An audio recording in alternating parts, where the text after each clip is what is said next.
Welcome back, brothers and heretics, to Grimhammer. Tonight we're doing a deep dive of Jago, the Prince of Crows and the Night Lords. As always, before we get into the video, be sure to like and comment any suggestions, videos you'd like to see in the future. Be sure to subscribe for the Dark Gods, and as always, let's get into the madness. Nostromo had no dawn. The sky above the hive spires was a permanent bruise, a lightless vault of storm cloud and industrial smoke that swallowed the sun before it could ever be seen. Whole cities rose like black teeth from oceans of toxic rain, their sides slick with runoff, their crowns haloed in the sick glare of lumen glyphs and furnace stacks. Between them, in the canyons of habstacks and factorum towers, a billion souls crawled and schemed and killed beneath a sky that never changed. The world itself glowed faintly in the void, irradiated by the slow death of its star. That pall of poison soaked everything. It leached colours from cloth, hope from eyes, warmth from skin. The air tasted of metal filings and stale blood. Thunder rolled, distant and constant, the voice of industry and the rumble of hivequakes. Even the rain was sharp, leaving fine burns on uncovered flesh. City's Edge clung to the side of one of those vast spires like rust. It was a district of leaning habbe, blocks and half-collapsed walkways, of flickering hollows and gangglyphs sprayed in stolen chem paint. The streets were narrow, choked with refuse and broken bodies. The only law was the law enforced by whoever had the most men and the most guns that day. Jago learned to move through those streets, the way lesser creatures learned to breathe. He kept his coat tight around him, one hand always close to the knife tucked under the hem. His hair was cropped short with a broken shard of mirror and a rock worn to an edge. His boots were mismatched and stolen from different corpses. He knew every alley and every blind corner, every balcony that could hide a shooter. He knew which doors stayed shut when screaming started, and which ones opened in case there were valuables to loot from the bodies. The gangs warred over City's Edge, like carrion birds fighting over a carcass. Black Hook ruled that cycle. Their symbol, a crude hook daubed in crimson on walls and on flesh, marked their drinking, dens, and their claimed blocks. Jago ran errands for them at first. Messages hidden in the lining of his coat, packages heavier than they looked, coins and chems taken from trembling hands. He watched. He listened, and he remembered. He did not drink the rock gut the others passed around in cracked bottles. He did not waste breath boasting about kills. He learned the names of enforcers, the times of their patrols, the pattern of their rounds. He was quiet, and that made older gangers uneasy. He could feel them thinking. That was the worst of it. The streets of City's Edge pressed against his mind, as much as against his body.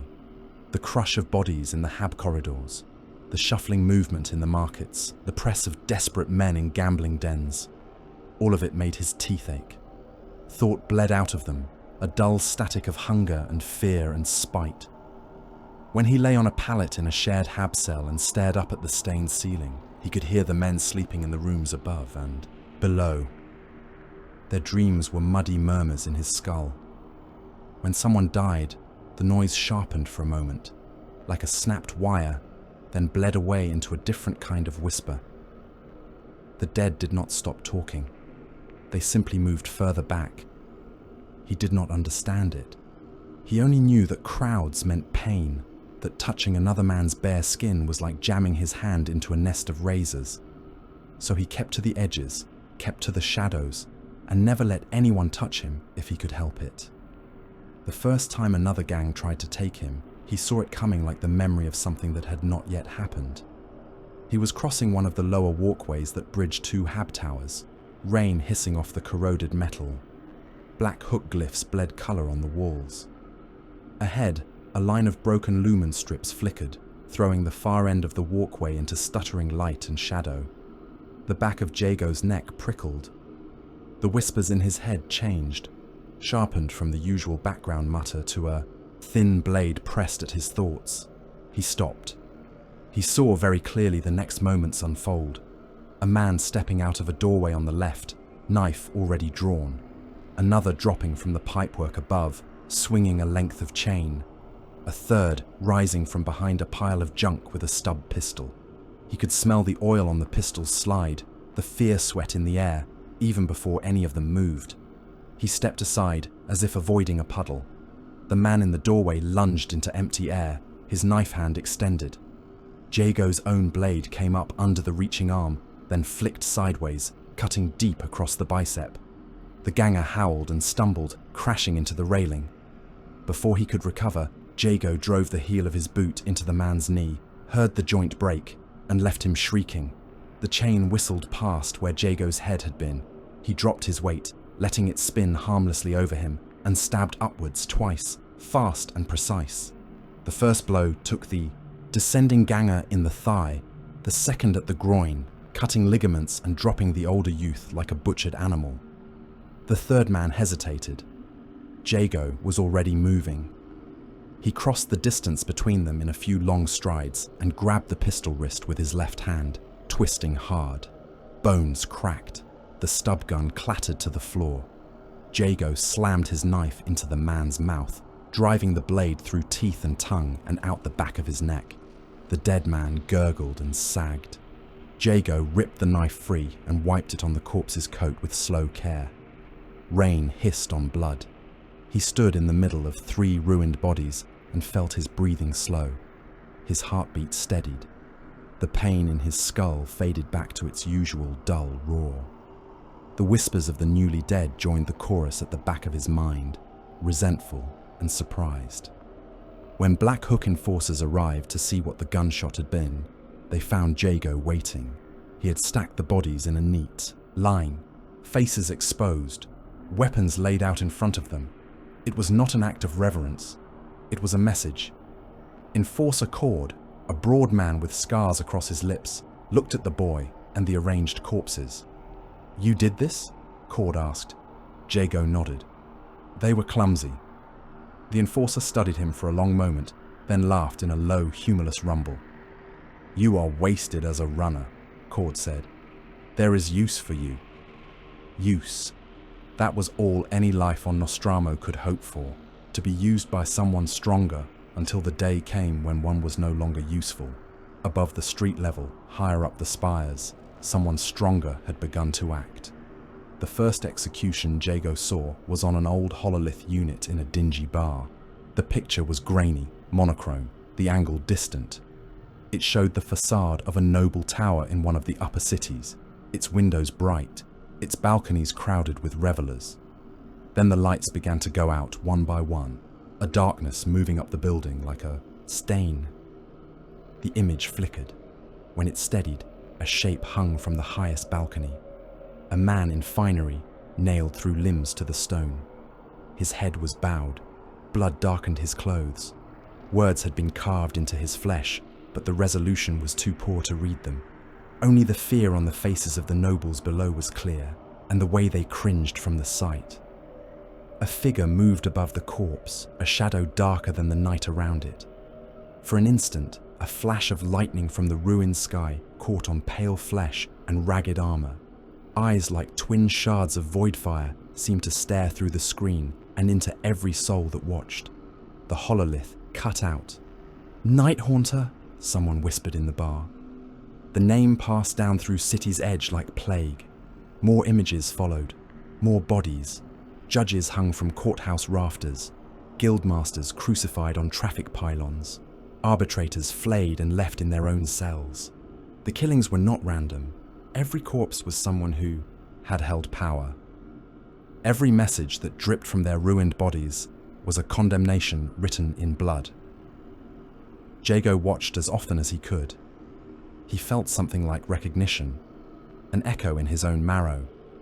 Here, at last, was a thing that made the gangs of Nostromo look small and ridiculous. Here was justice, red in tooth and claw. He felt no pity for the dead nobles. He felt no fear of the Haunter. He felt awe. When the giants came again, they did so openly. Dropships crimson with heat and re-entry fire roared down into the lower docks, their hulls marked with a bat-winged skull picked out in white against midnight blue. Their arrival turned night to false day for an instant and drove the gangs into hiding. Even Black Hook enforcers stepped back, eyes wide. No one wanted to be the first to test these new lords of the sky. The giants disembarked in disciplined ranks, ceramite boots ringing on steel.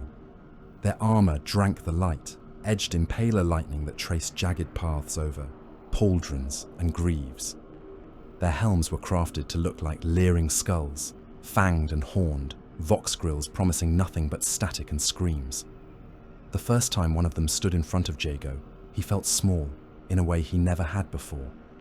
Even with the whispers in his head, even with the surety of his knife hand, he was a thin, underfed strip of flesh and bone, looking up at a tower of warplate and hatred. The giant's eye lenses glowed a dull, watchful red. "This district," the warrior said through the rasp of his vox, "breeds killers." Cord, standing beside Jago, laughed nervously. "We do what we can, Lord." The warrior turned his helm slightly. "You will do more." They did not call for volunteers. They simply gathered the ones they deemed worthy. Boys like Jago, men with too many scars and too few regrets. Anyone who did not shuffle and stare at the floor when the Night Lords walked past. They marched them to a holding area in one of the abandoned factorums, a wide space that once housed assembly lines, now stripped for scrap. Makeshift cages had been welded together from mesh and girders. The air stank of fear sweat and oil. Jago sat with his back against the bars, watching the others. Some boasted about what they would do when they were made into giants themselves. Some muttered prayers to whatever gutter gods they thought might save them from being cut open by mechanicum blades. Some just rocked and shivered. The whispers in Jago's skull were loud here. So many hearts, so many thoughts bleeding out through thin skulls. His temples throbbed. He closed his eyes, trying to separate one voice from another. He caught the shape of intent beside him, an instant before it became action. The youth on his left shifted, his breathing sharpening. Jago smelled the tang of metal in the air, that distinct scent of a blade drawn a fraction from its sheath. He saw, as clearly as if it had already happened, the boy lunging at him with a sharpened scrap of pipe, the jagged end aimed at his throat. Jago was already moving when the pipe came up. He caught the other's wrist, twisted, and pulled. The boy stumbled, off balance. Jago rammed his forehead into the bridge of the attacker's nose. Cartilage cracked, blood sprayed. The pipe clanged to the floor. Jago stamped on the other's ankle once, twice, until bones splintered and the youth fell. He knelt on the ganger's chest and drove his thumb into the exposed eye. The scream that followed was thin and shrill, cut short as Jago shifted his grip and broke the boy's neck with one sharp turn. Silence swept the cages. Dozens of would-be killers stared at the thin figure now standing over a limp body, breathing a little hard, expression calm. "You try to take from me," Jago said, wiping blood from his face with the back of his hand. "You learn what I give in return." Boots crashed on the factorum floor. One of the Night Lords stood beyond the bars, watching. He had been there for some time, Jago realized. The giant's helm cocked slightly, as if in approval. He activated the door rune with a gauntleted thumb, the gate grinding open. "You," the warrior said, pointing at Jago. "Out." Jago stepped over the corpse and walked forward. The next years were a blur of pain. They took him down into the ship's deeper decks, into the steel womb where Astartes were made. He learned the names of organs that would be grown within him. Secondary heart, osmodula, esophagus, zygote of death and rebirth. Each procedure was announced with ritual formality and carried out with mechanical precision. He screamed often. Everyone did. The pain of bones stretching, of muscles tearing and knitting back thicker, of organs burrowing through flesh, was beyond anything Nostramo's gangs could administer. The Medicae did not stop when he screamed. They recorded his responses, adjusted dosages, moved on. Between surgeries, hypno-indoctrination filled his dreams. He saw legions on the march across 1,000 worlds. He saw the two-headed Aquila of the Imperium spread its wings over conquered stars. He saw, most of all, the figure that had haunted the hololiths of Nostramo. Konrad Curze, the Night Haunter, haloed in lightning, his armor wet with the blood of those he had judged. The whispers in his head reacted to the process like a living thing. Sometimes they snarled, sometimes they went quiet. Sometimes, when the hypnolights pulsed and the catechisms of fear and justice pounded into his skull, they rose in a chorus and sang in languages he did not know, yet somehow understood. He dreamed of void war, of starships torn open, their insides spilling fire and bodies, of lightning crawling across the hull of a flagship that hung over a burning world like a hanging judge, of himself, taller, armored, his hands wrapped around a weapon that hummed with caged murder. They tried to suppress it. Librarians, their helms marked with glimmering runes, stood around his slab as Battlefields throbbed and muttered. They spoke words that left an oily residue on his mind. They did not try to nurture his gift. The 8th Legion had its uses for witchcraft, but it had more use for controlled monsters than for warp-touched instability. His intuition is pronounced, one of them said, voice flat. On a high walkway above the Transfiguration Chamber, a taller figure watched. Konrad Curze stood without armor, the pallor of his skin almost luminous in the harsh lumen glow. His eyes were dark pits, deeper than void. His hair hung in ragged strands around a face cut from angles and scars. He watched Jago convulse under the baffles, watched the way the boy's hands clawed at the restraints, and then stilled as the fields bit deeper. "Do you hear them, little crow?" the Primarch murmured, too softly for anyone else to hear. For a moment, Jago's eyes snapped open, under the weight of the bafflers and the hypno-drugs. He met Curze's gaze. The world narrowed to a point between them. The whispers in his head fell silent, as if cowed. Curze smiled that terrible, thin smile. "Enough," he said to the watching librarians. "Dull the edge. Do not break the blade. He will be useful." The bafflers cycled down. Light returned to proper color. Jago sagged in his restraints, breath rasping. He did not know that the Night Haunter had been there. He only knew that for a heartbeat, the dead had stopped talking. The empty silence had been more frightening than any scream. When it was over, he was Astartes.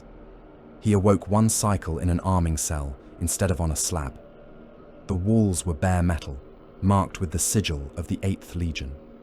Racks of weapons lined one side, rows of helmets the other.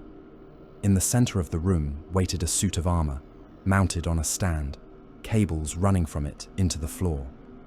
Midnight ceramite. Lightning etched across the pauldrons. Bat-winged skull on the breastplate. The scent of sacred oils and burned propellant hung about it. Jago stood, feeling the weight and power of his altered body, and approached the warplate. "You have earned it, brother," said a voice behind him. He turned. The Night Lord who had watched him in the cages at City's Edge stood in the doorway, helm tucked under one arm. His face was pale, his eyes dark, the pallor of Nostramo stamped into his features. "Name?" Jago asked. His own voice sounded deeper now, resonant. "Sergeant Vardas," the warrior said, "and you will answer to me in battle. The armor will fit, it always does. The Gene Sire sees to that." Together, they sealed him into the plate. Greaves clamped around his legs. Cables linked into new organs along his spine. The collar locked over his neck. The helm slid down over his skull, the world narrowing for a moment to a tunnel of darkness before the auto-senses flared to life. Runes danced across his vision. Vox channels opened like new senses. He could hear the heartbeat of the ship around him, the distant thrum of reactors, the heavy tread of other armored giants moving through the decks. "We go to war," Vardas said. The planet they fell upon had known peace for too long. Its governor had grown fat and lazy, wrapped in silk and privilege. He had not paid his tithes in full. He had diverted imperial resources to his own pleasure. He had permitted banditry and sedition to flourish in the lower hives. He had offended the balance that the Imperium demanded. The 8th Legion came to remind him of his place. Stormbirds and drop pods tore through the atmosphere, their descent cloaked in fire. City shields flickered and died under the opening barrage. Defenseless cannons tracked and spat, but the strike craft were already past them, plunging into the canyons between hab blocks. Jago felt the drop pod slam into its target zone, like a hammer blow. The impact rolled through his armor as a thrill. The ramp blew outwards. Smoke and dust surged in. Vardis went first, chainsword howling, bolter roaring. Jago followed with the rest of the squad, boots thudding on ferrocrete. The governor's palace loomed ahead, a mass of marble and plasteel set on a rise overlooking the hive. Its walls were lined with decorative statuary and obsolete gun emplacements. Guard regiments in bright uniforms fired from the parapets, volleys of lass fire stitching the air. Men screamed as bolts detonated among them, turning bodies into sprays of meat and fractured armor.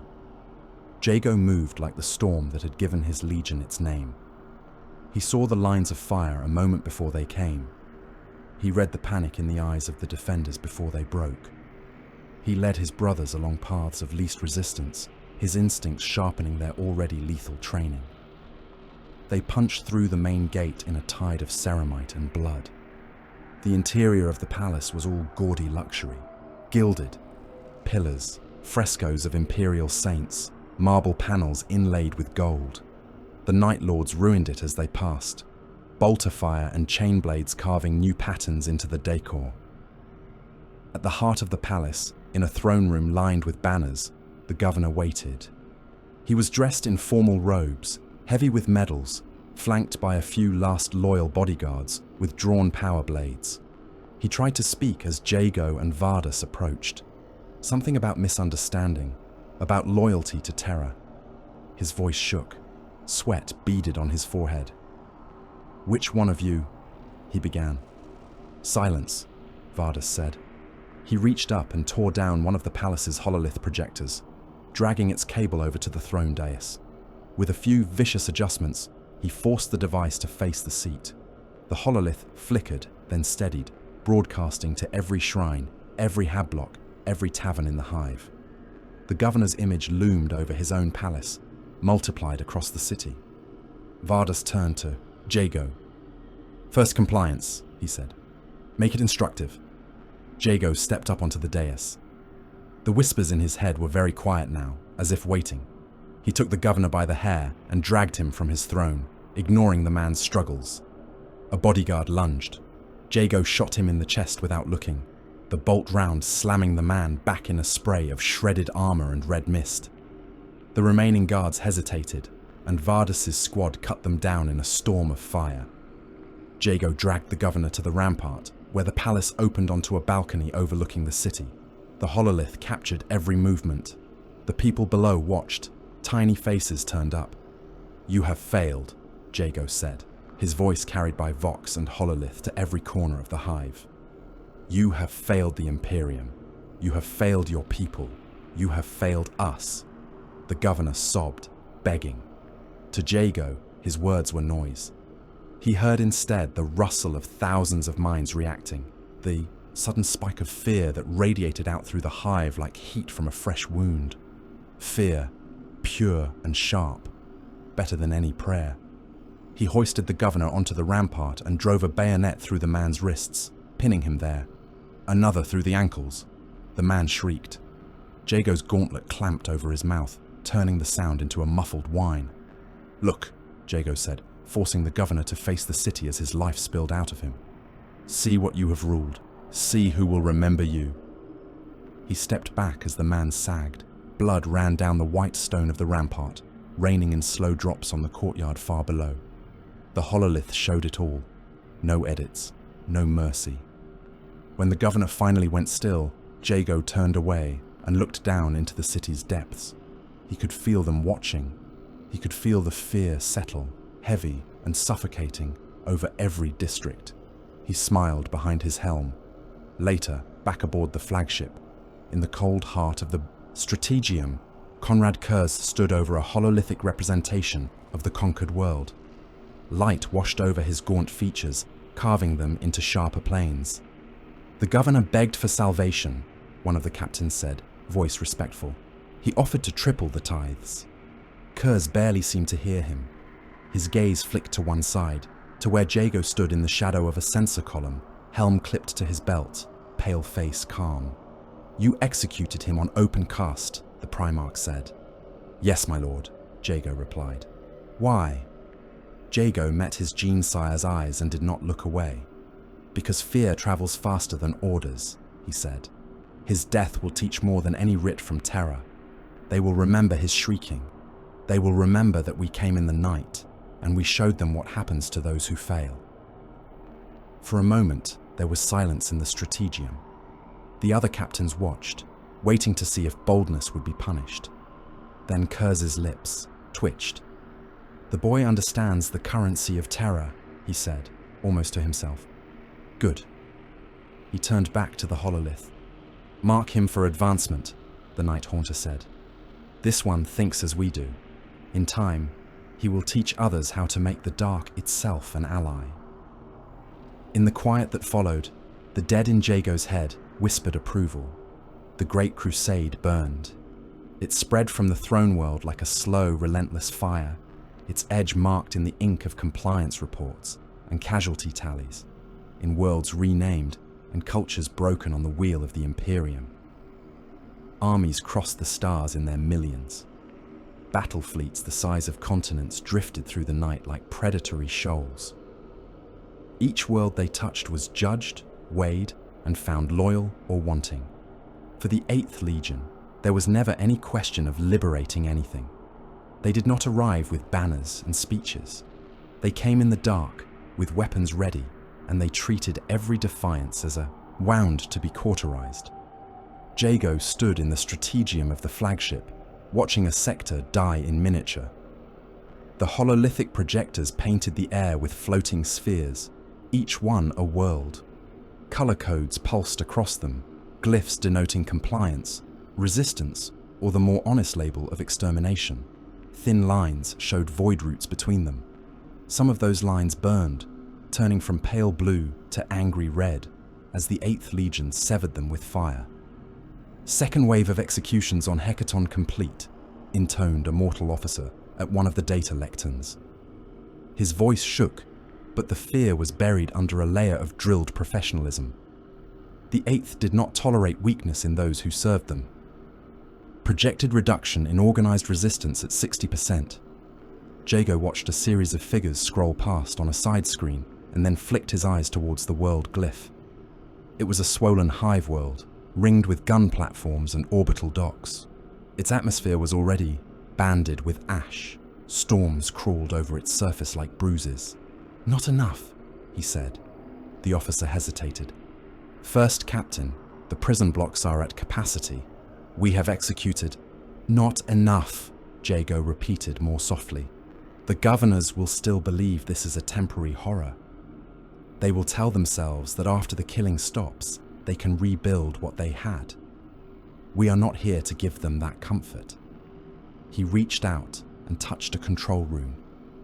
The view shifted, zooming down through atmosphere in a blur of static until it showed a city. Miles of hives and manufactoria sprawled beneath a thick ceiling of smog. On one edge of the image, a long trench had been dug into the rockcrete plain. Figures moved along its rim, tiny from this height, pushing others down into its depths at gunpoint. Execution pits in orderly rows.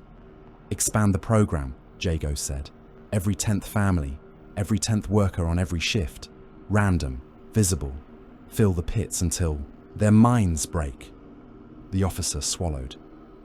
"By your word, First Captain." Jago's gaze moved back to the world as a whole. In his mind's eye, he saw the fields of dead that would grow, the towers emptied of their workers, the habstacks haunted by the memory of screaming that never entirely faded. He did not savor it. He weighed it, the way a butcher measured cuts of meat. Fear was not a byproduct. It was the objective. Later, he walked the execution grounds. The trenches were deep, dug by heavy servitors whose limbs still dripped oil and earth. The smell was a dense, suffocating thing made of sweat and blood and voided bowels. Rows of prisoners knelt along the edge, hands bound, eyes wild. Behind them stood squads of legionaries in matted midnight plate, bolt pistols aimed with the bored precision of long habit. Jago paced down the line, helm mag-clamped to his belt, the ash of Hecaton's skies sifting down on his bare head. The whispers in his skull rose and fell. With each shot, a ragged choir counting down the lives as they ended. "Too fast," he said at one point, watching a line topple. The sergeant glanced at him. "First captain?" "The deaths, sergeant. They are too fast. You are sparing them too much thinking time. Slow the rate. Let each condemned watch the ones before them die. Let them listen to every shot. Let them imagine the taste of their own blood before they cough it out. They will do more damage to their remaining leaders in that time than we could with another bombardment." The sergeant nodded once and adjusted his gestures. The pace of killing dropped, each ruinous bark of a pistol singled out. The screams between them became longer. Jago moved on. He commanded more than one world like that. Entire cities emptied, their populations marched out in their tens of thousands, sorted, culled, and dumped into pits or stacked in mass graves that looked like quarries filled with meat. He put governors to death in their own gardens, stringing their bodies from statuary. He had planetary defense forces lined up in parade squares and cut down, not because they had fought poorly, but because they had fought at all. The Great Crusade called it compliance. The 8th Legion called it instruction. There were other wars as well. Boarding actions in tight void corridors, his warriors moving in disciplined files through flickering light, driving defenders back step by step, orbital drops into active war zones, retro thrusters hammering at the air as assault rams slammed into fortresses, sector-wide purges, where every world on a trade route was hit in rapid succession, leaving a chain of cowed survivors and smoking ruins from one end of a subsector to the other. The more he led, the more the Atramentar grew around him. It began as a simple honor guard, a handful of Terminator armored veterans, chosen first by Kurz and then by Jago himself, who fought at his side in the tightest battles. Over time, that handful became the core of the First Company, a cadre of killers wrapped in the heaviest warplate the armories could provide. Tactical dreadnought armor turned them into walking bulwarks, each warrior a moving bastion of ceramite and field generators. They did not swear to the Legion as a whole. They swore to Jago. In the shadowed arming chapels of the flagship, they stood before him one by one, placing gauntleted fists over their breastplates. "By the gene of Kurz and the blood of Nostramo," they intoned, "I bind blade and bolter to you, First Captain. I will go where you point. I will kill where you command. I will never turn my back on you until death takes us both." Jago listened, and he believed them. He had seen these same men hold breach points against impossible odds, cutting down waves of enemy infantry and armored elites alike. He had seen them walk through firestorms and board ships already breaking apart, all to plant a single melter charge or seize a single data core. In battle, they moved like extensions of his own will. On the killing decks of a rebel cruiser, he led them through a storm of las fire, their storm bolters hammering in unison, their power fists and chain fists biting deep into hull and flesh. He felt the pull of his cursed intuition guiding their advance, tugging at his awareness whenever an enemy squad prepared an ambush, or a bulkhead was primed to blow. He would bark a single course correction, and the Atramentar would shift as one, flowing around danger and into the soft places of the foe. In time, the rest of the Legion began to speak of them not just as First Company, but as Jago's executioners, his shadow guard. There was a weight to the title that pleased him. It suggested a purpose beyond simple battlefield strength. It suggested inevitability. Not every battle was against the enemies of the Imperium. On a neutral world, beneath a pale sky and atop a parade ground scoured clean of debris for the occasion, Jago faced Sigismund of the Imperial Fists. The ground was packed rockcrete, marked with chalk lines. Around its edges stood officers of several legions, watching with the hungry interest of killers offered a rare spectacle. Standards waved in a thin wind. Servitors clanked about the perimeter, ready to record the duel for those who could not attend. Jago wore no helm. His hair was tied back, his features pale and sharp. His armor bore the scars of many campaigns, lightning bolts carved deep into its plates. In his hands, he held his chainglaive, its teeth still for now, the weapon resting across his shoulders. Sigismund stood opposite him, taller, broad-shouldered, his yellow armor polished, the black cross on his breastplate stark against the color. His eyes were calm. He held a long, straight-edged sword in both hands, its power field dormant. They had agreed on rules. No killing blows, no use of pistols or auxiliary weapons, no interference from retainers. First to yield or fall would be declared the lesser. The signal was given. They moved. The first exchange was a blur of metal. Jago's glaive snapped down, Sigismund's blade rising to meet it with a bright flare of sparks. Each sought leverage, the space between them filled with sliding steel and the grind of weight against weight. Neither found it. They broke apart, circling, measuring. Hours passed. The sun crawled across the sky. Sweat ran down Jago's spine under his armor. His muscles burned, but in a way that was almost pleasurable. The crowd had fallen silent, their earlier cheers diminished by the sheer length of the contest. Only the clash of weapons and the hiss of labored breathing remained. Sigismund pressed him hard, every strike precise, every feint a question. Jago answered with his own style, a mix of legionary drill and gutter-born unpredictability. He used the reach of his glaive to control the space between them, switching grips, changing angles in ways that made the imperial fist adjust again and again. Neither could truly harm the other without breaking the agreed limits. Their blows stopped short or turned at the last instant to scrape armor instead of biting deep. The duel had become less a test of skill and more a test of patience. In the back of his mind, the whispers of the dead murmured with something like disdain. This is a game, they seemed to say, a pantomime. Jago parried another thrust, catching the flat of Sigismund's blade on the haft of his weapon. They locked for a heartbeat, eyes meeting over crossed steel. "Yield," Sigismund said, not unkindly. "We are well matched. There is no shame in it." Jago's lip twitched. "Shame does not concern me," he replied. "Only truth."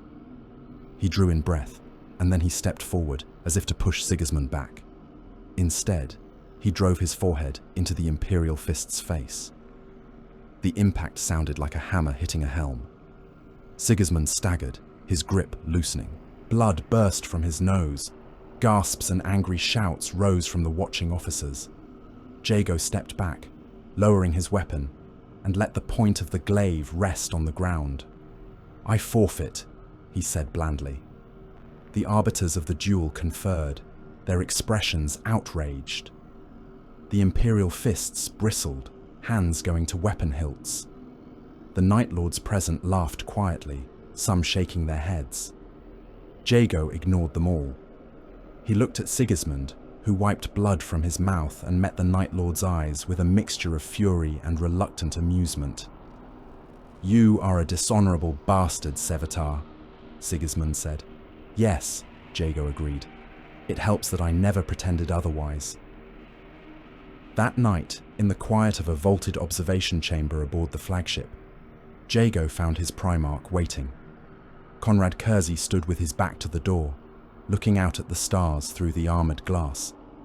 The light of distant suns made his scars seem deeper. He was unarmored, barefoot, his long hands clasped behind his back. "You struck him with your head," Kers said as Jago approached. "Blunt." "You taught me to use every weapon I possess," Jago replied. "I saw no reason to leave that one unused." Kers's shoulders shook once. It might have been laughter. "They are angry," the Night Haunter went on. "The fists, The sons of other fathers. They speak of insult, of broken honor. Then they are fools, Jago said. We play at war while the real thing waits. They wanted a display. I gave them a lesson. Kurz turned. His eyes were dark pits, but there was a glimmer of savage amusement in them. And what lesson was that, my first captain? That there is no such thing as a clean fight, Jago said. That rules are chains you put on yourself, not your enemy. That honor is a comfort for those who can afford it. We were not made for comfort, my lord. We were made to end things. Kurz studied him in silence for a long moment. Good, he said at last. Never forget that. The next war will not care for their dueling codes. The throne will not be won or lost by who bows prettiest on a parade ground. He moved closer, his presence a pressure on the air. You understand terror, Kurz said quietly. You understand inevitability. You are what I wanted my sons to be. The words settled on Jago like a mantle and a weight both. He wore that weight when the title found him. It came over a burning world, where the sky had been turned black by the smoke of 1,000 manufactoria and the ash of 10,000 pyres. The Night Lords descended from that sky in waves, their assault craft dropping through the murk like predatory birds. Jago fell with them, leading a formation of jump-equipped squads. Lightning crackled around his armor as atmosphere peeled away. His chainglaive hung at his side, its teeth dormant, his bolt pistol mag-locked to his thigh. The city below was in full revolt, streets choked with barricades, militia firing from windows and rooftops. The planetary militia, once loyal, had turned on their commanders and declared the world free of imperial tithe. Kurz's reply had been simple: make them an example. The first Jago learned of the new name was from the vox traffic of the rebelling militia. Their panicked chatter spilled across intercepted channels as the Night Lords tore through their improvised defenses. They are falling from the cloud cover, a voice howled. They have wings. For the love of the throne, they drop like carrion things, like crows. Later, in the aftermath, Jago stalked through streets carpeted in ash and broken bodies. Black-armored legionaries moved among the ruins, setting beacons, herding the few surviving leaders into squares for public punishment. Above, gunships circled, their wings cutting dark shapes against the cloud. "Did you hear it?" asked one of his sergeants, helmet under his arm, teeth bared, in a grin. "What they call you now?" Jago shook blood from his gauntlet. "Enlighten me." "Prince of Crows," the sergeant said. "It is spreading already. The mortals have a talent for names." Jago looked up. The sky was choked with smoke, feathered with the silhouettes of storm birds and gunships. "Carrion birds clean the dead," he said. "We do not. We make them." The sergeant laughed, unbothered. "Titles cling, whether we ask for them or not," Jago admitted after a moment. "Let this one cling then." When the news from Nostromo came, it tasted like rust. Reports filtered in at first as rumors, shipping manifests mentioning missed tithes, astropathic fragments speaking of rising crime, of noble houses hiring gangs as private armies. Then more detailed intelligence, collated by Legion agents still operating in the hive depths. The nobles had grown comfortable in their master's absence. They had manipulated the tithe, keeping the strongest and most ruthless for their own uses, and sending the dregs of their criminal classes up to the recruitment cages. The gene stock of the Legion had been diluted with cowards, with broken souls, with those who thrived only when feeding on the weak. Kurz gathered his captains aboard the flagship Nightfall. The Strategium was a cathedral of screens and data altars, its vaulted ceiling lost in the dim. Hololithic images of Nostromo hovered above the central table, showing its dark surface, the uneven glow of its hive cities, the thin ring of orbital debris. Kurz stood at the head of the chamber, armored now, his mantle a flayed cloak that stirred in an unseen wind. "They have failed me," he said. No preamble, no rhetoric. His voice was a knife. "They have rotted in my absence. They have turned my world into a den that breeds weakness instead of strength. They poison the Legion with every convict they send. Murmurs rippled through the assembled officers. Nostromo was theirs. It was the world that had birthed them, the nightmarish hearth around which their memories clustered. Even those who had long since shed any sentiment flinched at the thought of losing it. "We can cleanse it," said one captain, his voice low but urgent. "Purge the noble houses. Install new rulers. Use fear." Kurz's gaze cut to him, and the man faltered. "I gave them fear," the Night Haunter said. "I carved their wicked into living warnings. I showed them what waits in the dark. They learned nothing. They went back to their ways as soon as I turned my eyes away. Nostromo is not a world. It is a symptom, and I am done with treating symptoms." Another voice rose, more desperate. "My lord, to fire upon our own cradle is..." Jago moved without thinking. He crossed the distance between himself and the protesting captain in a few strides, bolter drawn, and pressed the muzzle against the man's gorget. The click of the weapon being readied cut through the chamber. "Listen to yourself," Jago said softly. "You speak of cradles, of sentiment. You sound like a mortal crying over a family tomb. We are not men of Nostromo. We are the sons of Kurz. That world is finished. Our loyalty was never to its stone and ash." The captain glared at him. Around them, other officers shifted, hands near weapons, uncertain. "Stand down, First Captain," murmured another member of the Chiroptera. This is exactly the place," Jago snapped. "We preach fear and truth, and now some of you quail because the truth offends your nostalgia. Look at our Primarch. Do you think he will hesitate? Do you think he has ever loved that world?" Kurz watched them, silent. Jago lowered his bolter slightly, not in deference to the target, but to turn and address the chamber at large. "Nostromo is a wound," he said. "We are the blade. Do not tell the blade where it may cut." Kurz's lips curved. "Well said," he murmured. He raised one gauntleted hand. "Enough. Debate has ended. Nightfall, lock weapons, target my birthplace, bleed it dry." The order rippled through the ship.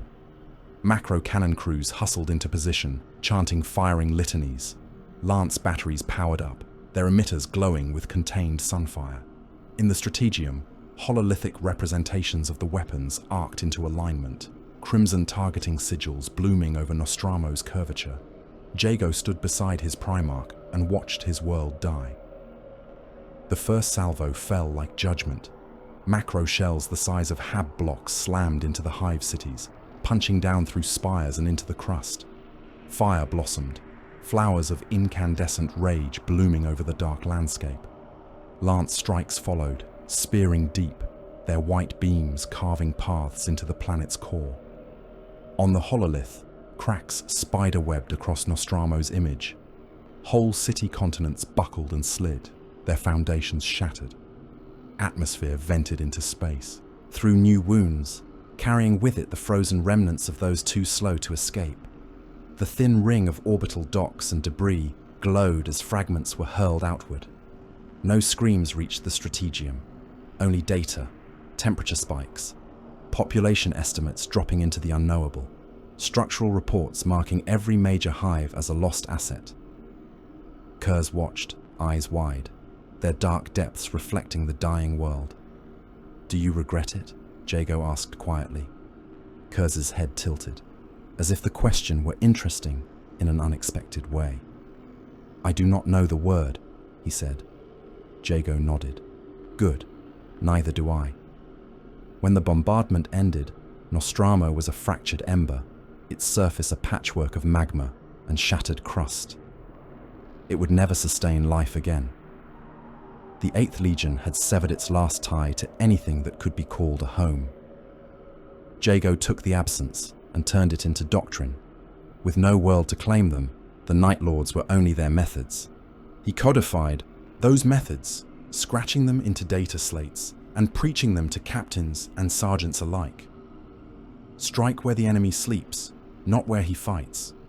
Kill leaders publicly, in ways that carve themselves into memory.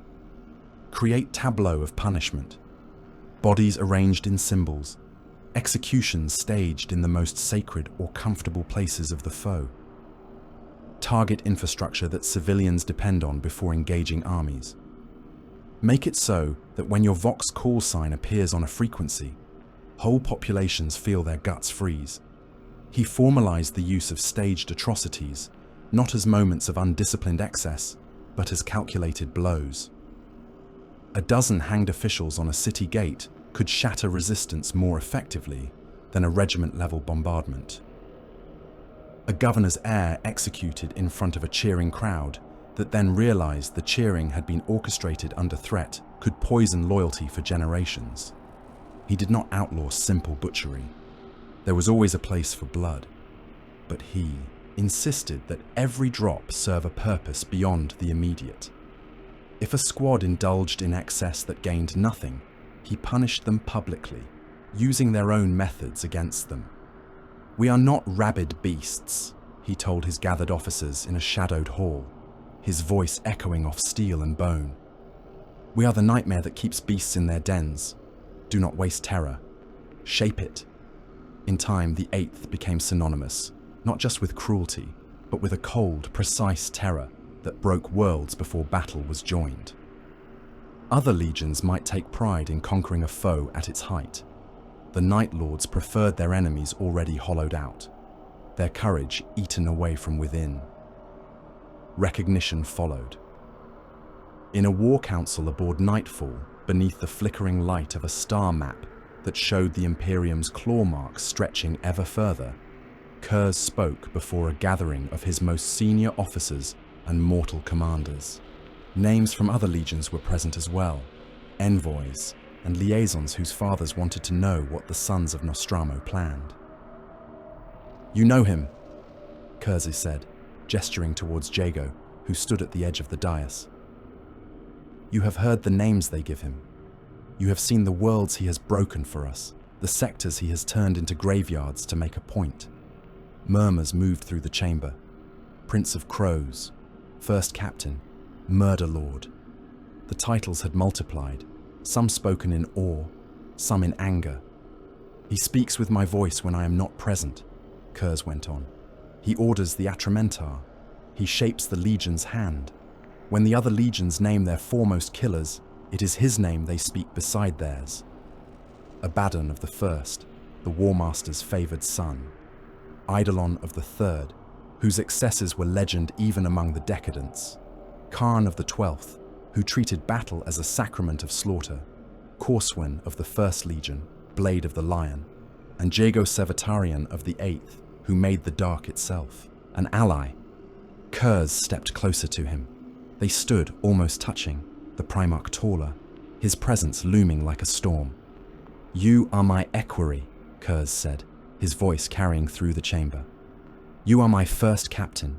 You will sit among the Chiroptera, the circle that speaks my will when my attention is elsewhere. You will make sure that when mortals whisper of the Night Lords, they do so with the right kind of fear."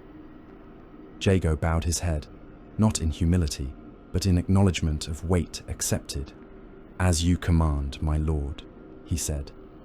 In his skull, the dead murmured, not in protest, not in mockery, in something that might have been satisfaction. The Prince of Crows had taken his perch. The strategium of the War Master's flagship was a cathedral of war. Vaulted ribs of blackened metal arched overhead, studded with cold stars of lumen globes. Hololithic projectors hovered like glass spirits, throwing up shifting constellations of worlds and fleet paths. The air tasted of incense and machine oil, of old blood dried in the seams of the decking. Servo skulls drifted in lazy orbits, their tiny Auspex arrays murmuring. And there were Primarchs. They stood like statues made from myth, each one a different answer to the question of what a son of the Emperor should be. Fulgrim gleamed in silver and violet, his armor a sculpture more than warplate, a faint smile carved into his perfect face. Angron loomed like a chained storm, his butcher's nails humming faintly, his eyes already bloodshot and searching for an excuse. Lorgar, in crimson and scripture-etched gold, eyes fever-bright, a book clamped in one hand as if he feared it might escape. Perturabo, grim and iron, arms folded, gaze fixed on the star maps with an engineer's hatred, and their captains. Abaddon in sea green, younger than he would be in any later age, wolf pelt hanging from his shoulders, still only first captain, and not yet the monster history would make him. Lucius of the Third, scarred and smiling, hands flexing around the hilt of his elegant blade. Khan of the 12th, helm mag locked, bare head bowed as if in prayer, knuckles raw even through gauntlets. Night blue armor stood among them, lightning-limbed. Jago took his place at Kurz's side and tried not to think about the weight of the room. The whispers in his skull were loud here, the thoughts of so many demigods and killers pressing against the thin membrane of reality. Kurz himself was still and silent, his presence a void that bent attention around it. Lorgar stepped forward. He opened his book as if this were a sermon and not a war council. Perhaps for him there was no difference anymore. His voice, when it rolled out over the assembled legions, was rich and warm, well practiced. He spoke of betrayal, not theirs of course, the other one. The betrayal of a father who had lied to his sons, the lies of secularism, the cold, empty promise of a throne that had no God upon it. Jago listened to the word-bearer's speech and felt, above all, a dull impatience. He did not care for Lorgar's God. He did not care for his toppling of one lie in order to replace it with another glossier falsehood. He knew what he had been made for. He had seen it in Kurz's eyes and in the execution pits of 100 worlds. The 8th Legion did not need a faith to justify its cruelty. It had purpose. What he heard in Lorgar's words was not revelation. It was opportunity. The Emperor is a false ideal, Lorgar intoned, the vox projectors around the chamber carrying his voice to the furthest shadows. A lie carved in marble and wrapped in light. He would deny the truth of the immaterium even as he uses it. He would cast us as villains for doing what we were forged to do. I say no more. I say we cast off his chains and claim the destiny that is truly ours. His pages fluttered as if in a private wind. He looked from one Primarch to another, seeking their reactions. Horus, at the head of the chamber, said nothing, his face a careful mask. Kurz's lips were peeled back from his teeth in something that might have been a grin or a snarl. The speech wound down. Lorgar spoke of oaths broken and oaths remade, of a great war to unseat a false god. His last words echoed against the steel. Then there was silence. It lasted a single heartbeat. In that moment, Jago felt the entire future waiting, as if the galaxy itself were leaning in to hear what these few monsters would say. He stepped forward into that breath's worth of quiet. "Death to the false emperor," he said. His voice was not raised. It did not need to be. It cut through the space like a blade dragged across stone, harsh and sure. The words were simple. They did not speak of gods or philosophies. They were a sentence passed. For a fraction of a moment, every gaze in the chamber turned towards him. Then the words caught. Abaddon's mouth curled. He repeated them, louder. "Death to the false emperor." Khan barked the phrase like a war cry. Lucius let it roll off his tongue as if tasting a new vintage. Lorgar's eyes lit up in sudden, fervent delight. The Primarchs took it up, or permitted their sons to do so, and soon the strategium shook with the roar. Death to the false emperor. The Vox amplifiers could not cope. The sound turned to a ragged blare, a thunder that made lumen globes tremble. Servo skulls bobbed erratically. Data runes flickered. In Jago's skull, the dead laughed. That was a better oath, he thought. Honest at least. Later, as the council broke apart into smaller clusters of plotting and savage camaraderie, Kurz drew him aside with a crook of one long finger. "You like the taste of those words," the Night Haunter said. There was amusement in his tone. "Our cousins seem to like them too." They are efficient, Jago replied. They say what we mean without pretending otherwise. We are not rebelling to save a dream. We are here to kill a tyrant and all who stand with him. Anything else is decoration. Kurz's eyes were black holes in his pale face. You understand, he murmured. You always have. The fleets gathered. The war they were about to start needed a first stage, a proving ground. Istvan was chosen. The Warmaster made plans. Worlds were marked for annihilation. Betrayal would be given a theatre worthy of its scope. When Jago stood in the strategium of nightfall again, it was with the crimson glyph of Istvan hanging in the air before him, a single red wound in the void.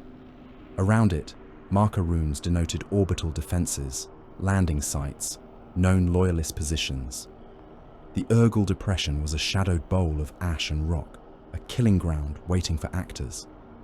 The first wave will bleed them, Jago said to the captains assembled before him, his helm clipped at his hip, his voice carrying with cold clarity across the chamber.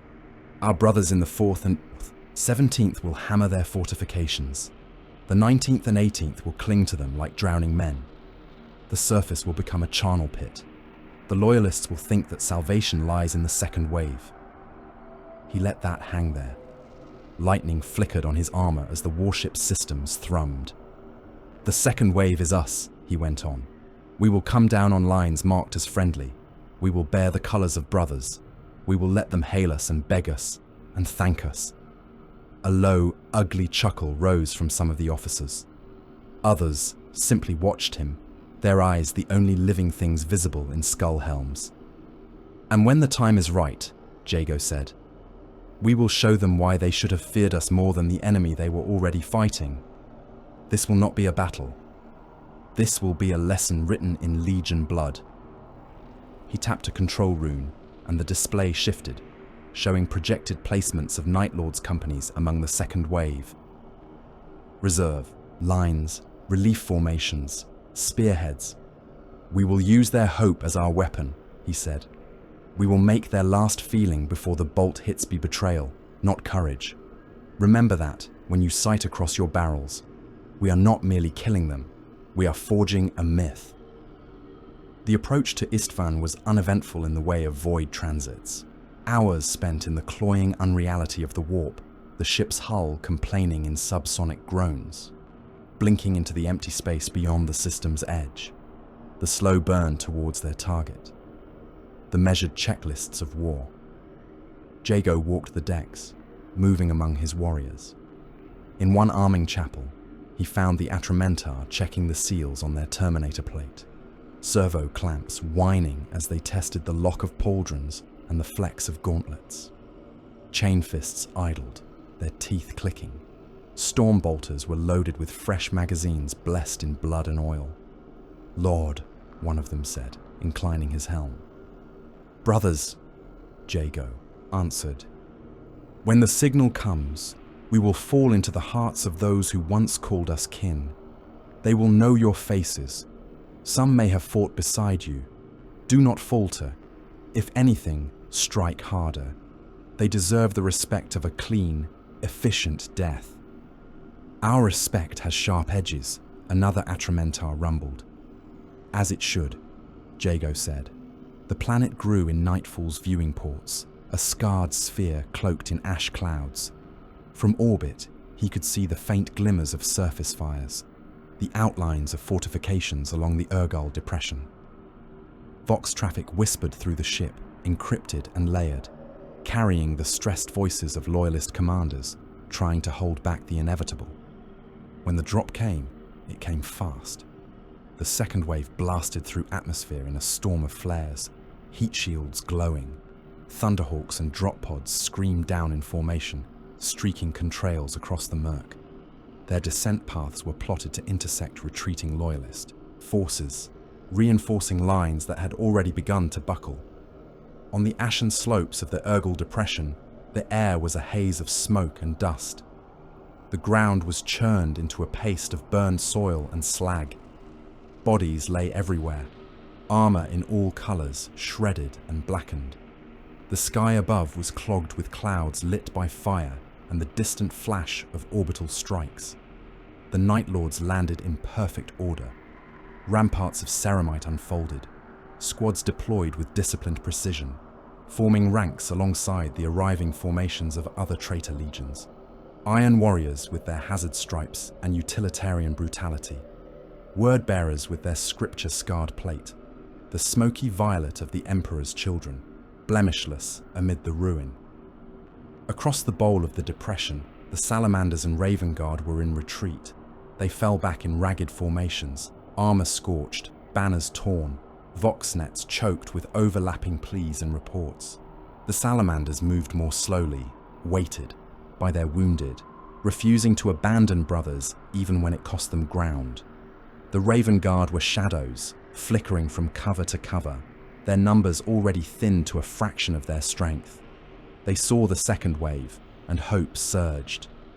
"New arrivals on the ridge," a Salamander's officer voxed, voice rough. "Night Lords, Iron Warriors, Word-bearers, Emperor's children, reinforcements from the fleet.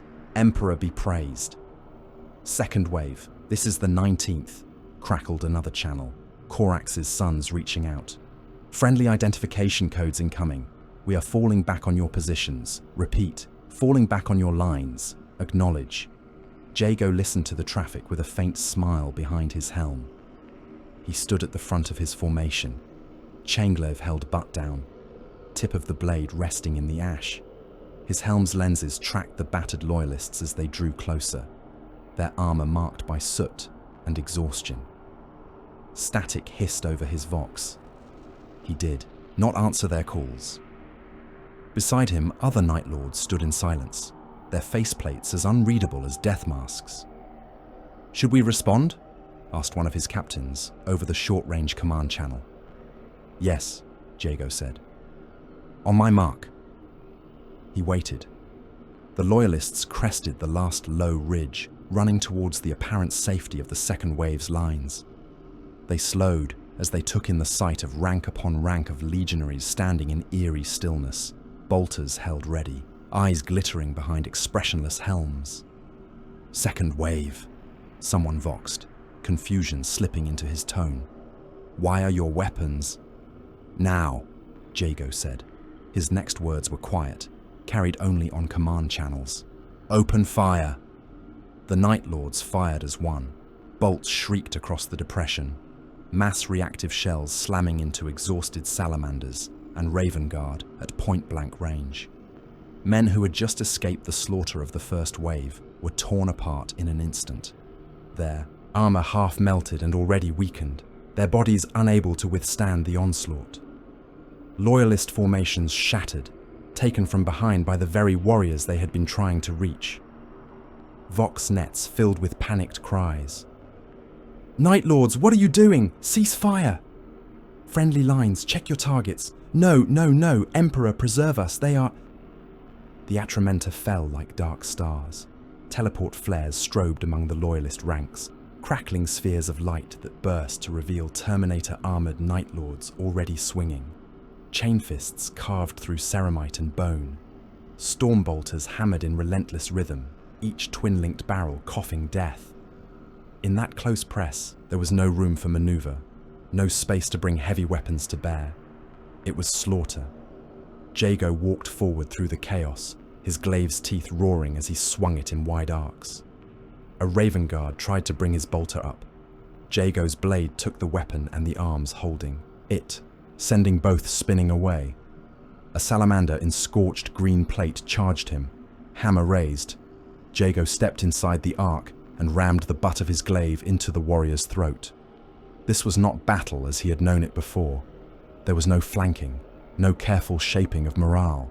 There was only betrayal, weaponized. Overhead, word-bearer units advanced behind lines of chanting brethren. Among them, something else moved. The Galvorbak broke their shells. For a time, they were simply warriors in legionary plate, crimson and charcoal. Weapons slick with loyalist blood. Then the air around them stretched, warped by unseen pressure. Armor bulged. Ceramite cracked.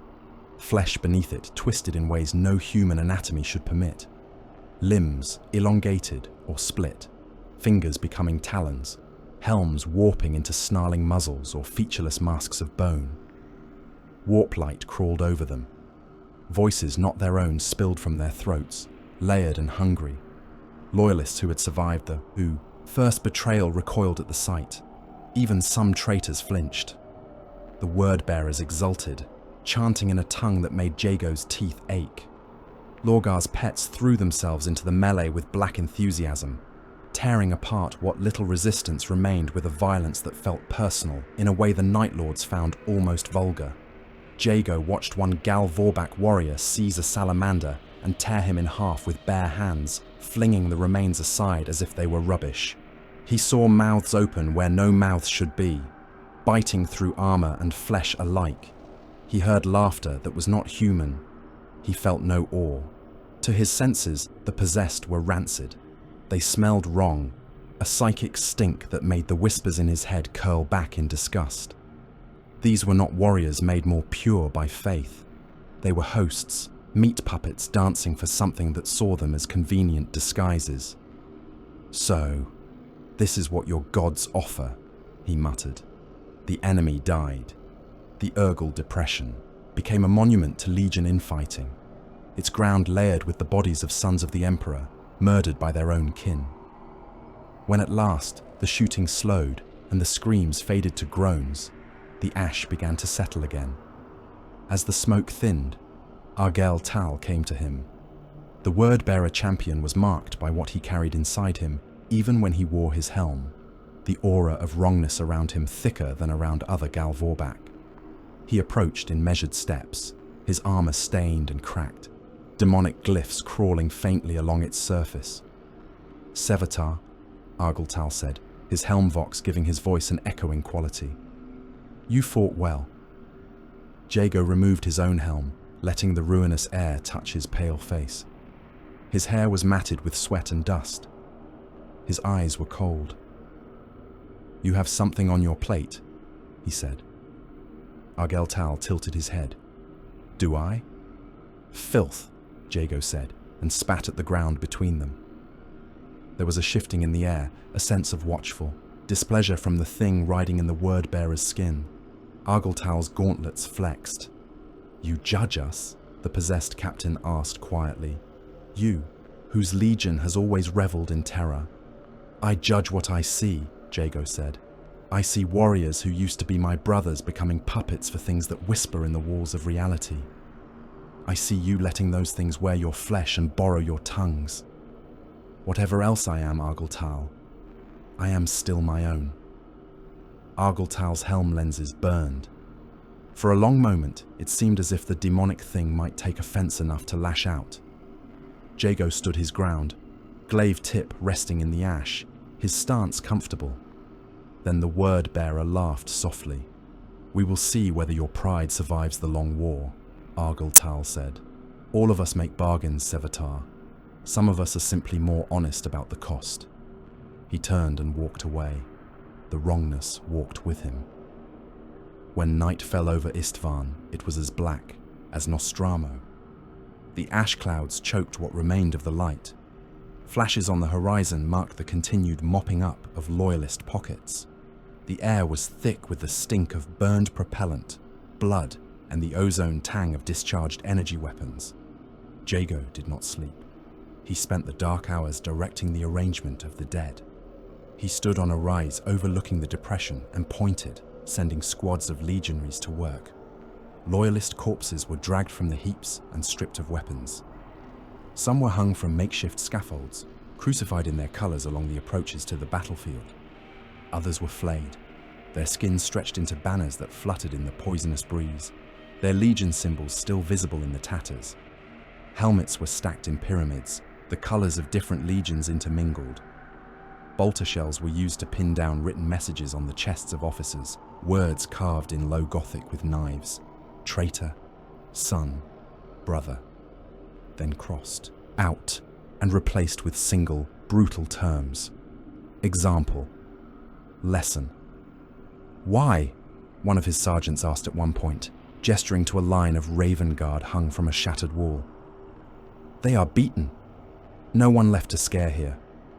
This is not for them, Jago replied. This is for the ones who come after. Loyalists who will land here seeking the truth of what happened. Remembrancers who will sneak-picked captures to take back to Terra. Astropaths who will feel the echo of this place for years. They must understand what was done and who did it. He looked over the field, at the torches burning in the distance, at the rows of crucified Astartes. We are not hiding our sin, he said. We are engraving it. Later, in a more intimate strategium than the vast chamber where Lorgar had preached, he sat with other first captains and killers. The room was smaller, its ceiling lower, its lights dimmer. A single hololithic display hovered over the central table, showing Istvan as a cooling coal. Around it sat Abaddon, arms folded, a thin scar already forming along his jaw from some earlier wound. Khan, drinking something that probably started life as Amasek and had been improved by the 12th, with added toxins. Lucius, lounging like a bored prince, his scarred face twisted into a half-amused sneer. So, Lucius said, toying with his cup, now that we have all proven we are willing to murder our cousins, how do you prefer to do it? Slowly, quickly, with style? I prefer efficiently, Abaddon said. The rest is garnish. Khan snorted. You just shot them until they fell down, he said. Where is the joy in that? A battle should sing. You have to feel the blood on your blade, hear the bones crack. You and your songs, Lucius said. Not everything is an arena. Khan leaned forward, eyes glinting. For me, everything is. Jago listened, took a swallow from his own drink, and spoke. Honor bores me, he said. Joy bores me. What interests me is results. I do not care if a kill is clean or messy. I care that when news of it travels, it makes the next enemy hesitate.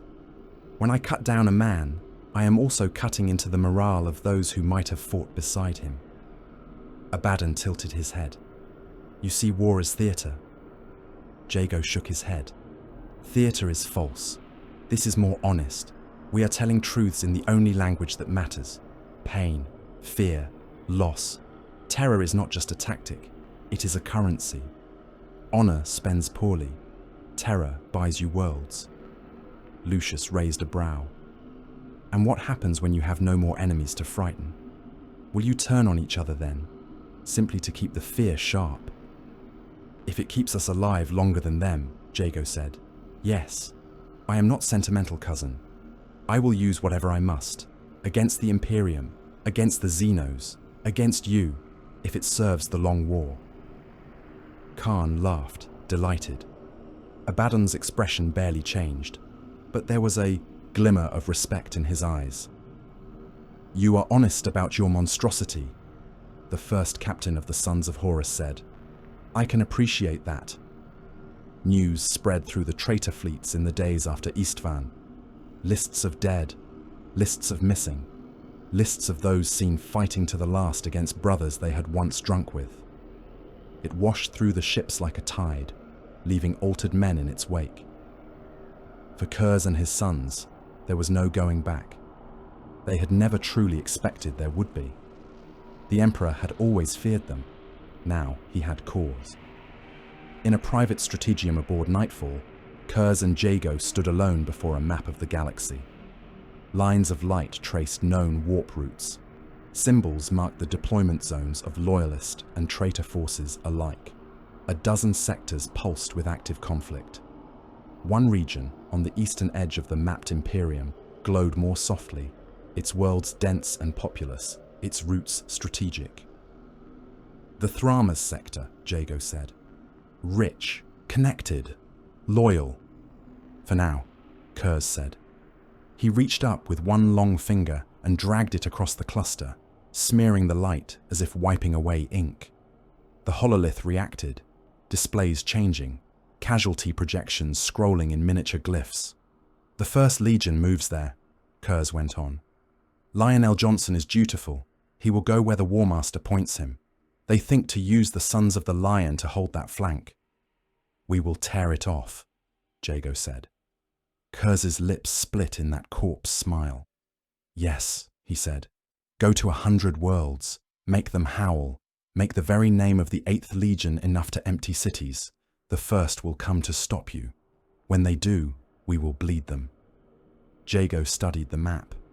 He saw not stars but future graveyards, systems that would be reduced to ruins, trade routes that would become chains of derelicts and haunted way stations, whole populations that would learn what it meant to fear the dark.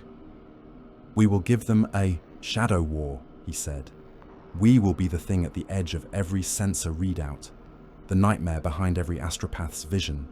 They will chase us, and in chasing us, they will be drawn away from where they might truly matter.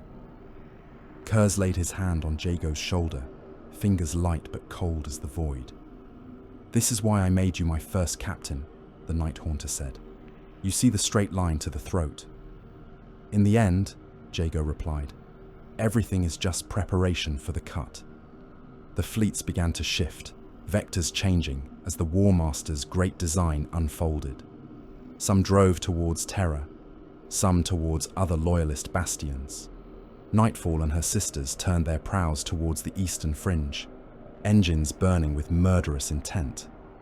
In the darkness beyond Istvan, under a sky untroubled by any sun, the Prince of Crows spread his wings and flew towards a new hunting ground. The Thramas sector was fat with light.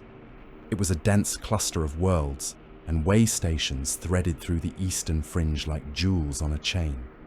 Hive planets crowded with humanity's teeming masses. Forge moons wreathed in corona of industry. Agri spheres whose green and gold surfaces fed 100 other systems. Transit hubs where warships and merchantmen thronged the void lanes, their hulls gleaming with the livery of the Imperium. It was rich. It was loyal. It was exactly the sort of place the 8th Legion liked to ruin. Nightfall translated in on the edge of the sector, her hull leaving a smear of unreality behind as she tore herself free of the warp. Other ships came with her, a shoal of murder in the dark. Their engines flared as they turned inward, prows angling towards prey. In the Strategium, Jago watched Thramas unfold in hololith light. World glyphs spun before him, each marked with its tithes, its defenses, its known loyalties. Vox codes scrolled in faint script along the edges. Thin lines traced the primary void routes, the arterial, paths along which food, raw materials, soldiers, and information flowed. Rich, he said. Kurz stood beside him, cloak dragging on the deck, his eyes fixed on the map as if he could see through it into the lives beneath. Soft, the Night Haunter replied. They believe distance keeps them safe. They believe the First Legion will guard them. They will learn otherwise. Jago's gauntlet hovered over the display. He reached out and touched one of the void routes, watching its data spill across a side screen. We will not take this sector with one strike, he said. We will bleed it, pull threads until the weave fails.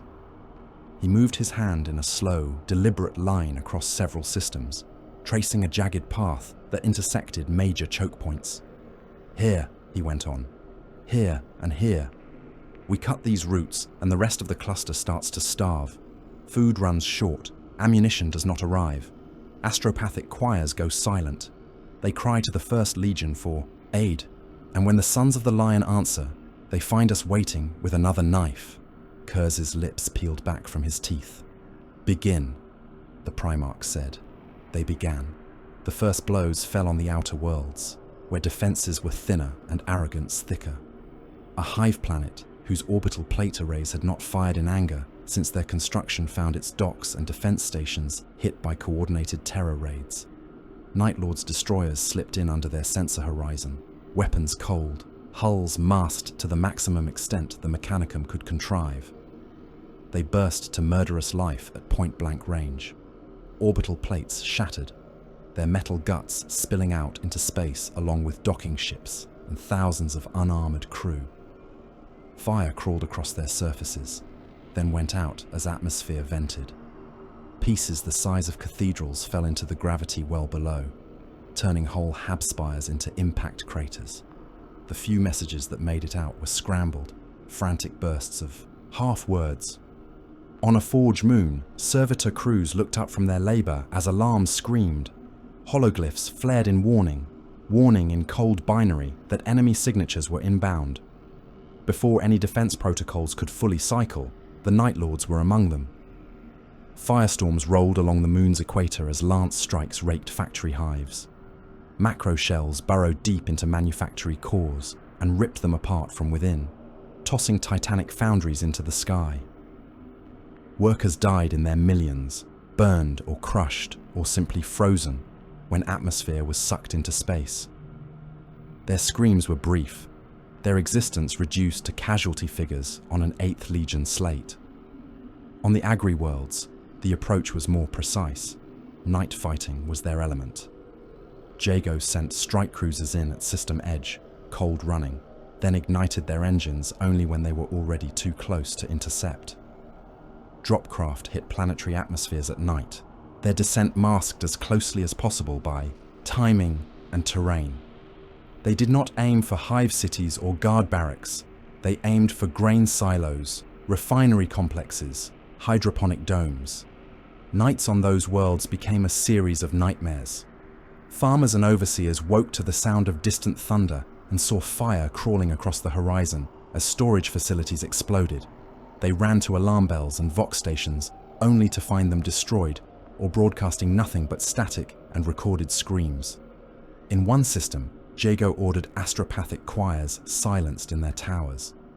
Clicks of warp touched psychers died in their temples, their throats opened neatly by silent killers who had infiltrated in borrowed uniforms. Voices that had once sung the Imperium's messages across the void were choked off, leaving gaps in the psychic web. Over the course of the campaign, tens of billions died. It was not a number anyone felt. It was a stack of data, cold and crisp.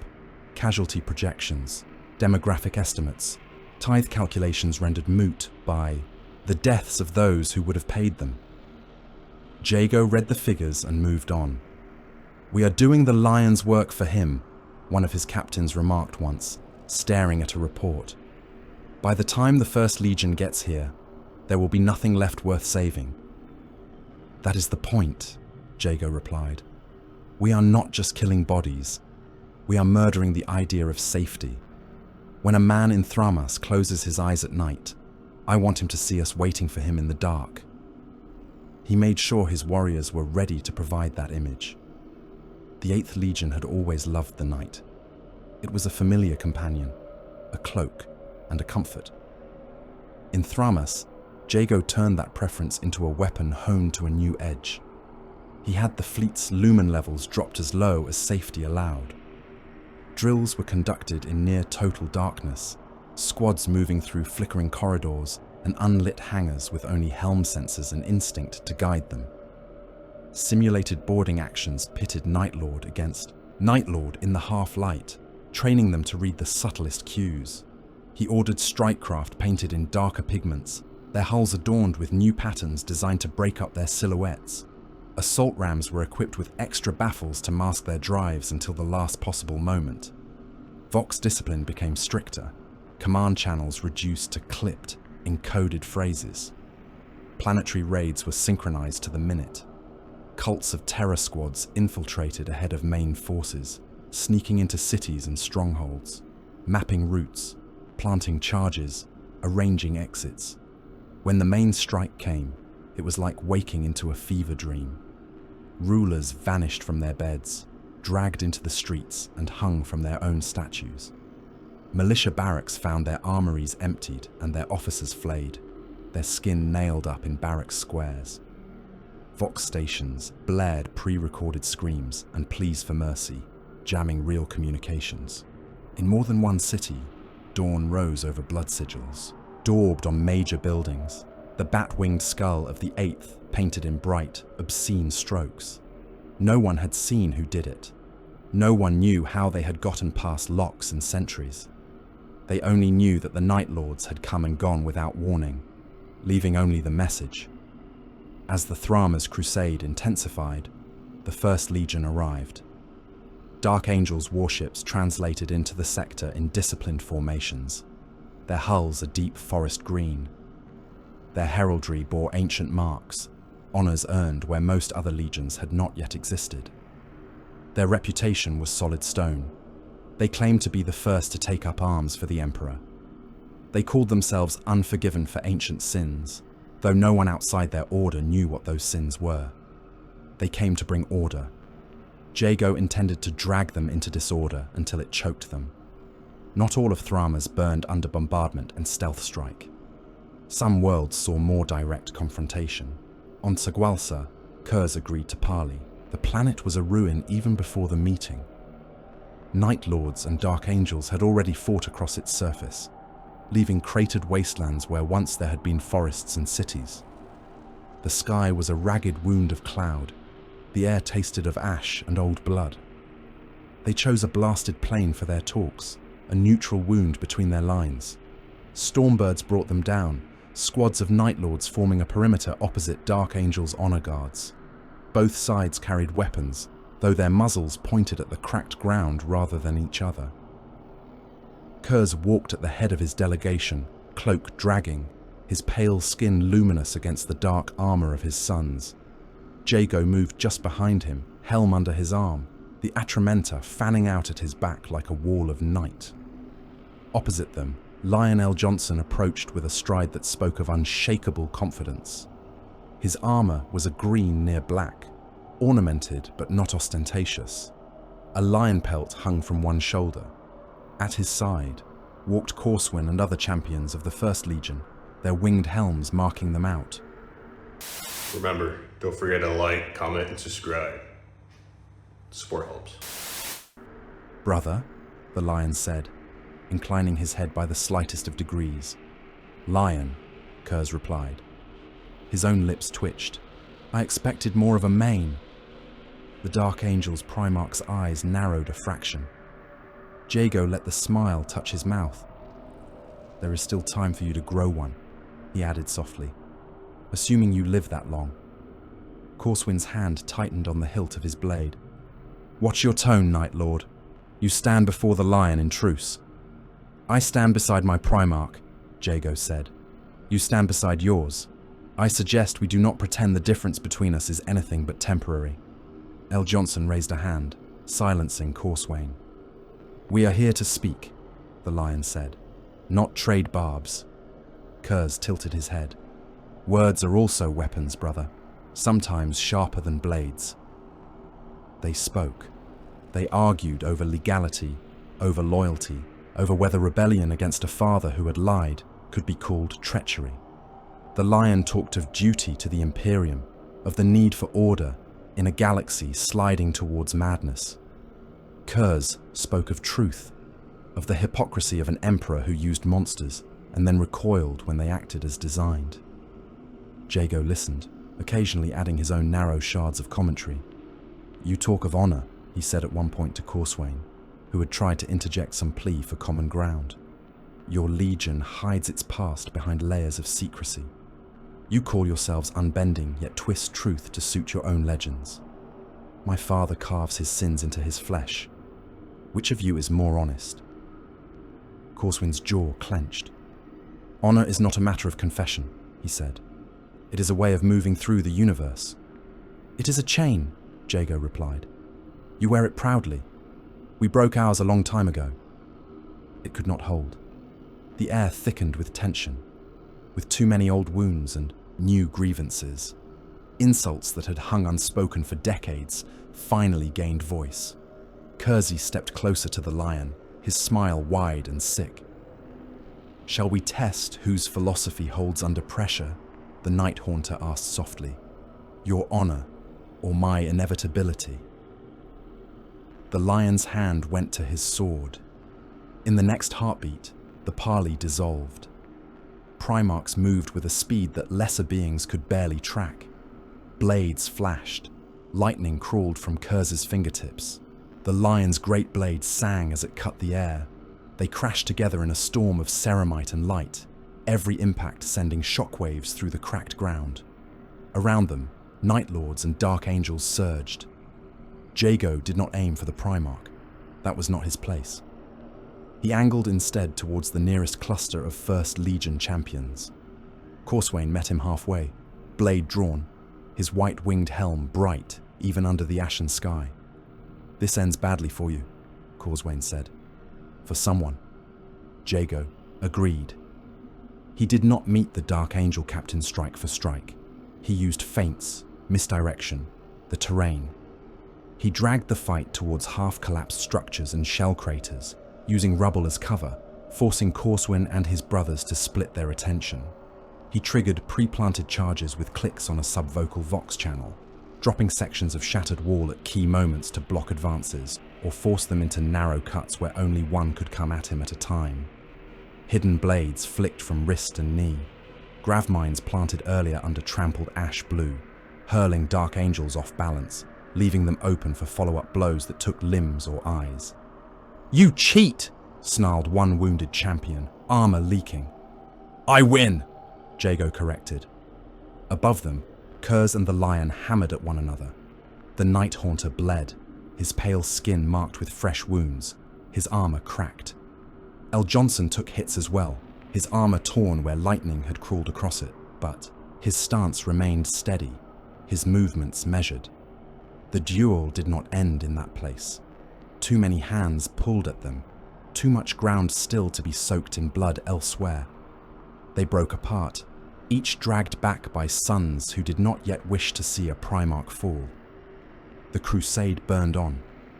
Thramas became a gallery of atrocities and counterstrokes. The Dark Angels brought their methodical destructiveness to bear, hunting Night Lord ships through the void with patient, relentless pursuit. Jago answered with ambushes that shredded supply convoys, with feints that left whole flotillas chasing ghosts, while the real blows fell elsewhere. He came to think of the sector as an artist might think of a canvas. Every burned regiment was a brushstroke, a smear of red across a map. Every extinguished astropathic choir a shadow painted over communications. Every star system whose population plummeted was another note in a long, discordant song of fear. Not all of his brothers appreciated the composition. At one war council, held in a vaulted chamber slick with recent blood, where Night Lords had butchered captured officers as part of their pre-meeting rituals, dissent rose. "We waste time," snarled one captain, slamming a clenched fist onto the table. His armor was marked with fresh battle scars, his eyes bright with frustration. All these little cuts, all this stalking and skulking. Let us gather the fleet, hit their main strongholds and break them. Annihilation battles, not this constant harassment. Jago regarded him, fingers folded. "Speak carefully," he said. "You risk implying that the Primarch's strategy is cowardice." The captain scoffed. "Kurz hides as much as he strikes. We are meant to be hunters, not ghosts." Murmurs spread among the assembled officers. Some nodded. Others said nothing, watching to see how far the boldness would be allowed. Jago rose. He walked around the table, boots leaving faint prints in the drying blood. When he reached the dissenting captain, he stopped, looking down at him. "You are right about one thing," Jago said. "We are hunters. Tell me, Hunter, do you charge a herd of prey from the front, arms flailing, or do you stalk, choosing the weakest, cutting it away, frightening the rest into stampeding off a cliff?" The captain sneered. "We are not beasts." "No," Jago agreed. "We are worse." His hand flashed. He drew his bolt pistol in a smooth motion and pressed the muzzle under the captain's jaw. The shot took half the man's head, enough that he fell without a sound, his body convulsing. Blood splashed across the table and the display rune at its center, turning the sector map red. Silence slammed down over the chamber. Jago turned, addressing them all. "Any butcher can slaughter," he said mildly, the pistol still smoking in his hand. "Any legion can drop massed bombardments on a city and call it victory. Our talent is rarer. We make an entire sector afraid of the dark. We make the First Legion lose sleep. We make astropaths flinch when they feel our ships stir the warp." He holstered the pistol. "We will not waste that for the sake of your impatience," he said. "If any of you feel otherwise, stand up and say so." No one did. He felt the strain of it more than he let show. His psychic curse, the thing the librarians had tried to blunt in the transfiguration chambers so long ago, clawed closer to the surface with every engagement. In the void battles that grew more frequent as the Dark Angels tightened their net, his intuition sharpened into something more like true sight. He would stand on Nightfall's bridge, vision overlaid with data runes, and for a moment he would see the paths of enemy ships before they took them. Faint ghost images of cruisers turning early, of escorts breaking from formation. He would sense where a salvo would come from, a heartbeat before the Auspex registered it, and he would snap, orders that saved whole clusters of ships from annihilation. "Roll starboard," he would snap. "Now!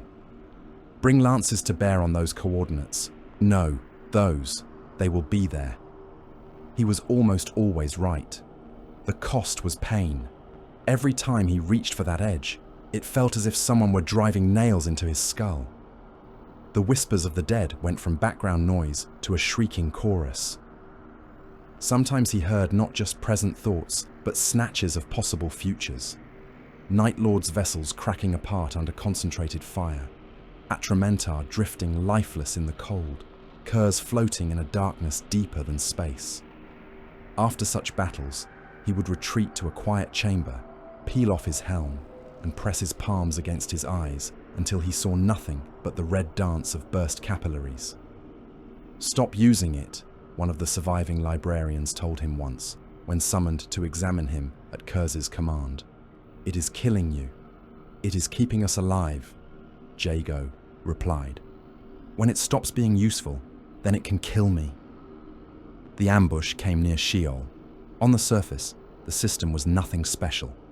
A cold, unremarkable star, a few scattered rocks, one marginally habitable world that had once hosted a mining colony and now hosted only ruins. It was what waited in its emptiness that mattered. The Dark Angels had studied the 8th Legion's patterns. The Lion had learned to think in terms of shadows. He knew that if he left a tempting weakness, Jago would strike. So he left one. A convoy moved apparently unescorted through Sheol's outskirts, a handful of transports carrying what data marked as tithes and supplies. Their screening elements stayed distant, broadcasting as if they were simple patrols. The bait was subtle, rich enough to be worth a raid, not so rich as to scream trap. Nightfall and her accompanying flotilla moved in to take it. They translated into real space with predatory eagerness, engines flaring as they altered course. Vox operators chanted contact confirmations. Weapons crews made ready, litanies on their lips. Jago stood on the bridge, feeling the familiar excitement hum through the decks. Then the void shifted. New signatures bloomed on the Auspex in all directions. Dark Angels warships dropped their masking at once, tearing free from behind asteroids, emerging from deliberately offset warp points, igniting drives that had been cold to Auspex. They had boxed the Night Lords in, their own formations forming a tightening sphincter of mass and firepower. The first salvo hit before Jago could issue more than a handful of commands. Nightfall shuddered as lance beams tore across her flanks, peeling away armor like bark. Macro shells hammered her shields. Smaller escorts nearby simply exploded, their hulls torn open in instant, awful flares. Vox channels filled with distress calls and the flat screams of men dying as atmosphere vanished. "Hard to port," Jago snarled. "Return fire on. That battle barge. Launch all remaining assault craft. We break their teeth before we worry about our own." Kurz was already moving. The Night Haunter did not wait for the fleet engagement to resolve. He saw the snare for what it was, and chose his own theatre. "Bring me to them," he ordered, stalking towards the teleportarium. "If the Lion wants to hunt, he can do it at arm's length." He took a spearhead of Night Lords with him, vanishing in a storm of teleport energy. For a time, Jago lost track of his Primarch in the chaos. He had a fleet to save. He used everything his cursed mind could offer, sensing in flashes, where the Dark Angels would concentrate their fire next, throwing sacrificial ships into those paths to shield more valuable assets, ordering sudden charges where the enemy thought they were safe. They still bled. Night Lord's cruisers died one after another, their icons winking out on the hololith like snuffed candles. Boarding actions launched to disable Dark Angel ships were intercepted or cut apart by their own counterstrikes. The First Legion had learned. They were not the panicked prey of Thramus's early days. They were hunters too. Then a Vox report came through, patchy and filled with static. Curs, aboard their flagship, dueling the Lion. The words were followed by a burst of incoherent noise, then silence. Something in Jago's chest went very cold. He saw it then, just for a heartbeat.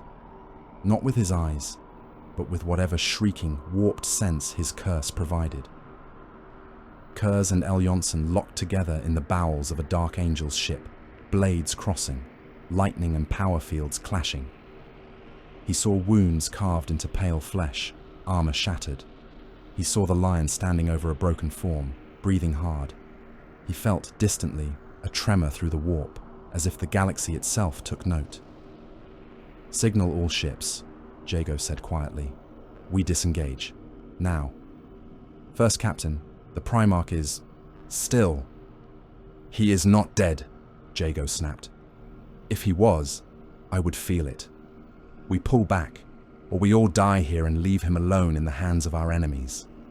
He gave the order. Nightfall's engines burned hard, forcing the ship through the tightening net. Other vessels followed or died trying. The Dark Angels tried to hold them, but the 8th Legion still knew how to slip from grips, leaving teeth closed on empty dark. When at last they escaped Sheol's gravity well, and the immediate reach of the First Legion's guns, the cost was written in absence. Whole companies gone, warships missing or crippled. Vox silence from units that had once been loud. The fleet limped instead of strode. Kurz did not answer hails. They found him later, drifting. A ragged strikecraft brought him back, his body torn and broken, his armor a ruin. He was unconscious, caught between life and whatever waited beyond. His mind was a smashed mirror, shards of vision cutting anyone who tried to look too closely. They sealed him in a stasis coffin deep within nightfall, machines humming quietly around the frozen Primarch. Medicae and librarians muttered over their instruments. None could say for certain if he would wake or when, or whether the thing that rose might be stranger still. The 8th Legion reeled. On the bridge of nightfall, in the hush after the first frantic hours of retreat, Jago stood with the surviving members of the Chiroptera. Faces were grim. Some bore fresh wounds. All wore the expression of men who had just realized their god might be mortal after all. "We have lost too many ships," one said. "Our strength is broken.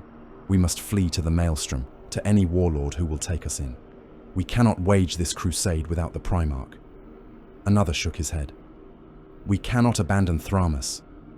That would be to admit defeat. We must strike back harder. Show the First Legion that we still have teeth." Voices rose, clashing like blades. Jago listened to them all. The whispers in his head had settled into a low, urgent buzz, as if the dead were pressing close to see what choice he would make. His temples ached. His hands were steady. He stepped forward. "Enough," he said. The word cut through the argument. The others fell silent, turning towards him. "You talk as if we are already finished," Jago went on. "As if our Primarch's wounds have stripped us of purpose. Look around you.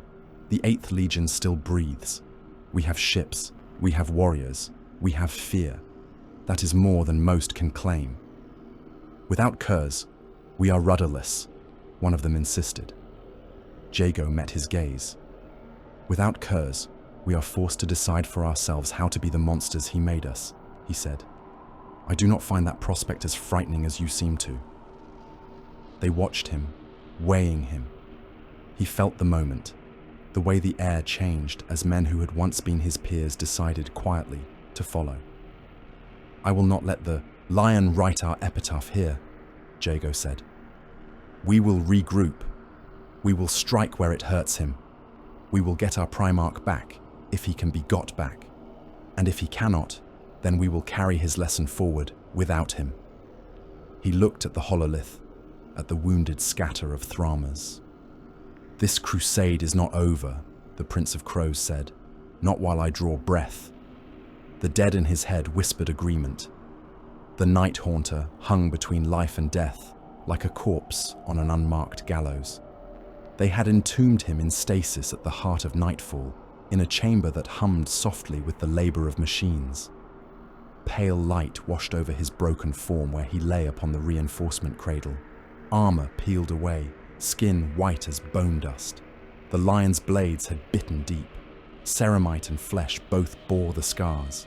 The field around him shimmered, a barely visible distortion in the air. Time itself moved grudgingly over that slab. Wounds did not close, they did not worsen. They simply existed, as if painted into reality. Jago did not like the chamber. He walked the corridors around it like a caged predator, armor muttering with each measured step. The ship's lumen levels were low, as always, but the darkness comforted him less than it once had. The whispers in his skull were restless. They slid over each other like knives in a drawer, never quite resolving into words. Every time he passed the sealed doors, he felt their tone change, thin as breath under a door. There was hunger there, fear, rage, none of it entirely his. When summons came from the Chiroptera, he was almost glad for the distraction. The council chamber had once been a shrine to strategy. Hololithic projectors hung from the ceiling like glass fangs. The central table was a circle of black iron, its surface etched with void grids and sector maps meant to be illuminated by data ghosts. Now it smelled of stale blood and oil, the stink of a wounded pack snapping at itself. The surviving, lords of the 8th Legion were already gathered when Jago arrived. Malithos Kuln, his armor permanently scorched by some forgotten warp flare. Sel Herek, thin as a corpse tree, ocular implants whirring softly as they tracked Jago's approach. Others too, captains and commanders whose names were weighty in any other context, now reduced to angry voices at a table that felt too small. Sevatar, Kuln said, using the clipped version of Jago's chosen name out of habit or unconscious disrespect.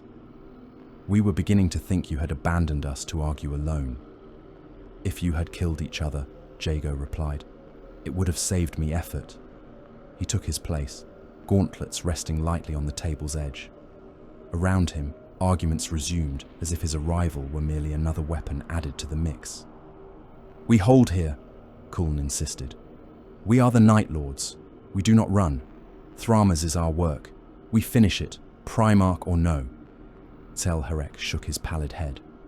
We are bleeding out for spite, he said, voice like dry paper. The First Legion has numbers and momentum.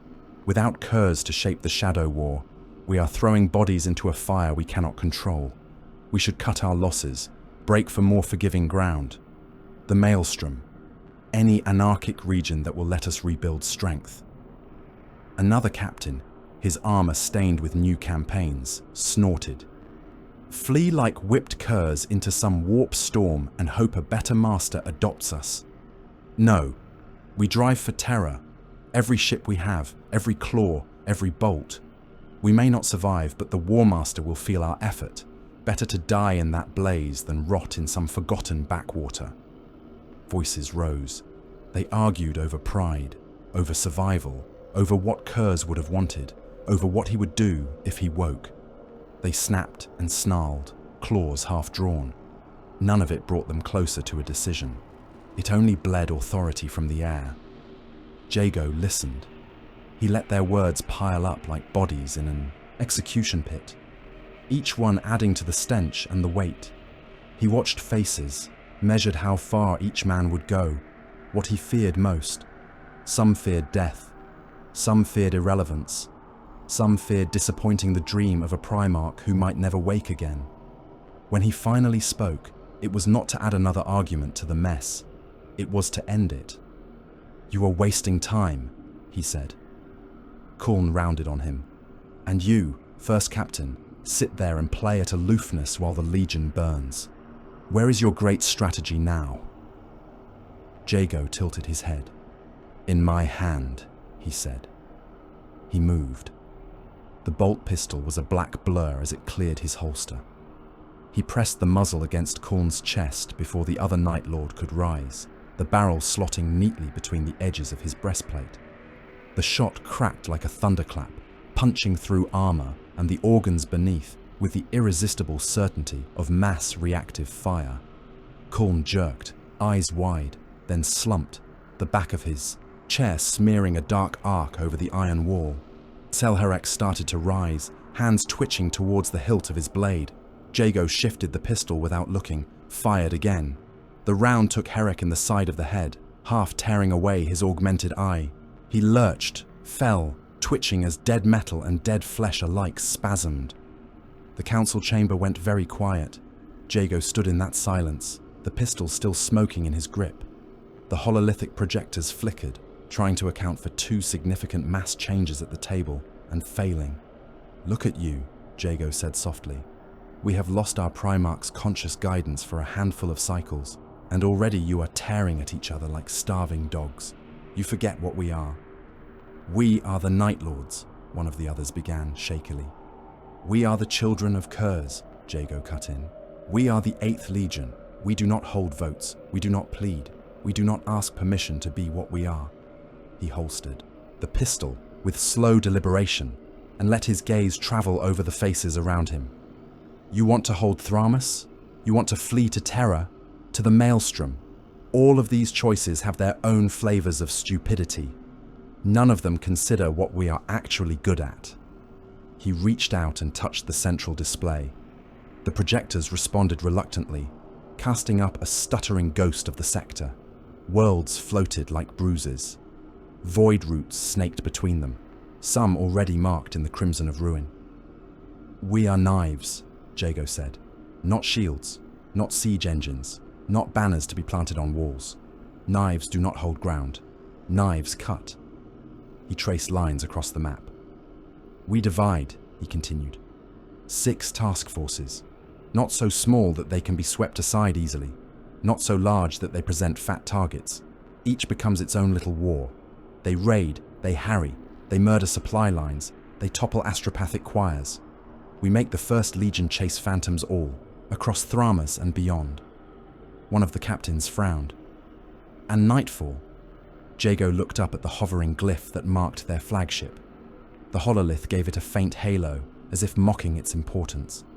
Nightfall and a core of the Legion will not hide, he said. We will cut a route towards Sol, moving through the edges of the territories still loyal, burning our way into the shadow of the throne. We will not get there whole. We may not get there at all. But every system we touch will scream. Every city we leave behind will be a wound the Emperor will never entirely close. Another voice, wary but interested. So there is no victory in this plan. Jago smiled without humor. Victory, he echoed. You still think in those terms? There has been no victory for us since the day the Emperor gave our father Nostramo. We have had only moments where one kind of loss seemed preferable to another. The question is not whether we win. It is whether the scars we leave make our enemies bleed for 10,000 years. He let that sink in. You want a future for the 8th Legion? He asked. This is it. We become what we have always been trying to pretend we were not. We become fear, given hulls and claws.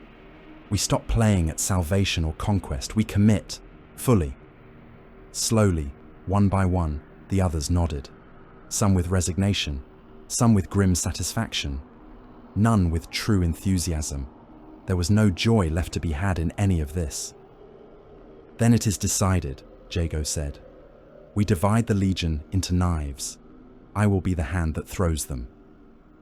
Later, he went to the chamber where Kurz slept. The Night Haunter lay within his stasis field, pale and still. His hair floated a fraction above the slab as if underwater. His fingers were curled as if around a weapon that was no longer there. Scars old and new mapped his body, a history of violence carved into meat. For the first time since they had sealed him in, Jago ordered the field's opacity reduced. The distortion lessened, letting him see his Primarch more clearly. It made the chamber feel colder. He stood beside the bier for a while without speaking, listening to the hum of the machinery and the faint electric buzz at the edge of his teeth.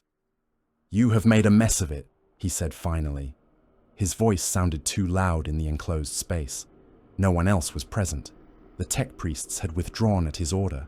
There were no Chiroptera watching, no Atramenta on guard, just Jago and the comatose monster who had given him purpose. "You took a pack of gutter scum from a world that should never have been allowed to exist," Jago went on. "You broke us beneath your heel. You remade us into the thing you wish the Imperium could be honest about. And then you were offended when they called you monster." Kurz did not move. The stasis field made the edges of his wounds shimmer, as if they were still being inflicted. Jago paced slowly around the slab. "The Emperor made you," he said. "He sent you to Nostramo because he knew what you were. An executioner. A knife he could use on the parts of his empire he did not want to look at. He had to know that you would cut too deep, that you would break instead of bend." He stopped at the head of the bier and looked down into his Primarch's unmoving face. "He lied to you," Jago said. "He told you that justice was what you did, that you were necessary. And then, when you did exactly what he designed you to do, he recoiled. He called you monster. He called us monsters. We were never meant to be heroes. We were always meant to take the blame so he could keep his hands clean." The whispers in his head stirred, restless. "And you?" Jago added, voice softening into something that might almost have been a bitter affection. "You were too broken to see that you could say no. You just kept carving and carving, trying to find a line that made sense, and there never was one." Ige exhaled slowly. "I respect you, Father," he said. "I fear you. I love you, in the twisted way any of us can love anything. But you have damned us. You have taught us to worship terror, and then acted surprised that we drown in it." The pressure in his skull spiked. The whispers that had always been a constant low torment sharpened, aligning in a way they never had before. It felt as if someone had taken a handful of shards and pressed them together into the suggestion of a blade. His vision swam. He staggered, one hand catching the edge of the bier. Images flooded him. Nostramo, seen from above, its surface cracked and bleeding light. Shells falling, cities shattering. Terror, wreathed in fire. The palace under siege. Titans fallen. The sky littered with burning wreckage. His own body, broken and bound, shackles biting into his wrists, vox-dampening fields humming. A dark angel's vessel, its name a bitter joke, its corridors smelling of incense and old oil. He saw Kurz, not as he was now, but as he had been, stalking the streets of Nostramo, eyes full of lightning and despair. He saw him on a spire, looking out at an Imperium that made less sense the more he saw of it. He saw him in the future, standing on a balcony in some far-off palace, a figure opposite him raising a weapon. The visions layered, overlapped, threatened to drown him. Jago snarled. "No," he grated. "Not like this." He realized, with the cold clarity of a wound, that the voices in his head were not only the dead. They never had been. They were echoes, reflections, fragments of Kurz's own nightmare sight, distorted through whatever warp-broken organ had taken root in Jago's skull during his transformation. He was hearing Kurz's dream. "You selfish bastard," he hissed. "You infected me with your ghosts." He forced himself upright, fighting the urge to clutch his head and scream. The stasis field's hum took on a new tone, a low, eager thrum. He felt something in it, a pattern that matched the flicker in his own nerves. "Fine," Jago said. "If you're going to haunt me, then wake up and do it properly." He did not know how to reach across the barrier between flesh and whatever pit Kurz's mind was currently drowning in. He only knew how to force things. He placed his hands flat on the edge of the stasis field, palms tingling where they brushed its energy. He closed his eyes and leaned into the pain that had always threatened to tear him apart. He followed the threads of the visions back to their source, yanking as hard as he could. The chamber fell away. He stood in darkness.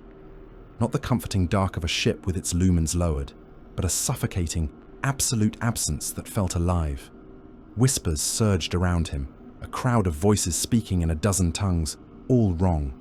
In the center of that void, a shape crouched. Kurz, but not as he had ever seen him. Taller somehow, his outline jagged, his eyes twin pits of starless fire.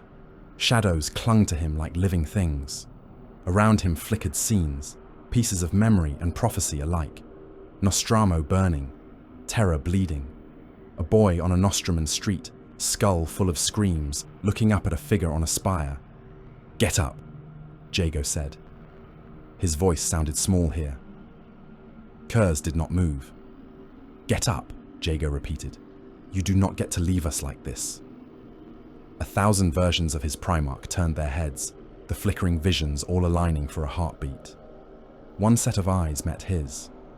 They were filled with the tired fury of a man who had seen every possible failure and run out of new ways to be surprised by them. "Little crow," Kurz said, his voice echoing without sound. "You presume much walking in my nightmares." "You put them in my head," Jago snapped. "I am just returning the favor." He stepped closer, the dark clinging to him like oil. "You are not done," he went on. "You do not get to crawl away into your own madness and leave the rest of us to clean up your ruin. You showed us the lie of the Imperium. You made us into blades. Now you want to drop us and sleep?" Kurz's lips peeled back from his teeth. "What would you have me do?" he asked. "Wake. Fight a war I have already lost 1,000 times in my sight. Watch my sons die by inches because I taught them nothing but how to carve the world into pieces?" "Yes," Jago said. Kurz stared. "Yes," Jago repeated. "Because that is what you made us for. Because even if we are damned, we can choose how deep our teeth sink before we fall.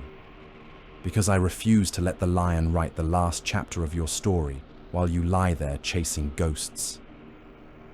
"You think there is a path where we are redeemed," Kurz said. There was mockery in his tone. "There is not." "I do not care about redemption," Jago said. "I care about making the First Legion bleed. I care about making the Emperor remember that he tried to bury his sins, and his sins crawled back out with claws." He reached out, fingers closing around Kurz's shadowed throat. Pain flared through him, white and blinding. The whispers screamed. Memory and future clashed in his skull. He felt something break, some final restraint snapping. "Wake up," he growled. "Wake up." The void rippled. In the physical world, the stasis machinery shrieked as power surged. Gauges swung wildly. Warning runes flared. Tech priests cried out in Binharic as systems reacted to an unmodeled input. On the slab, Kurz's fingers twitched.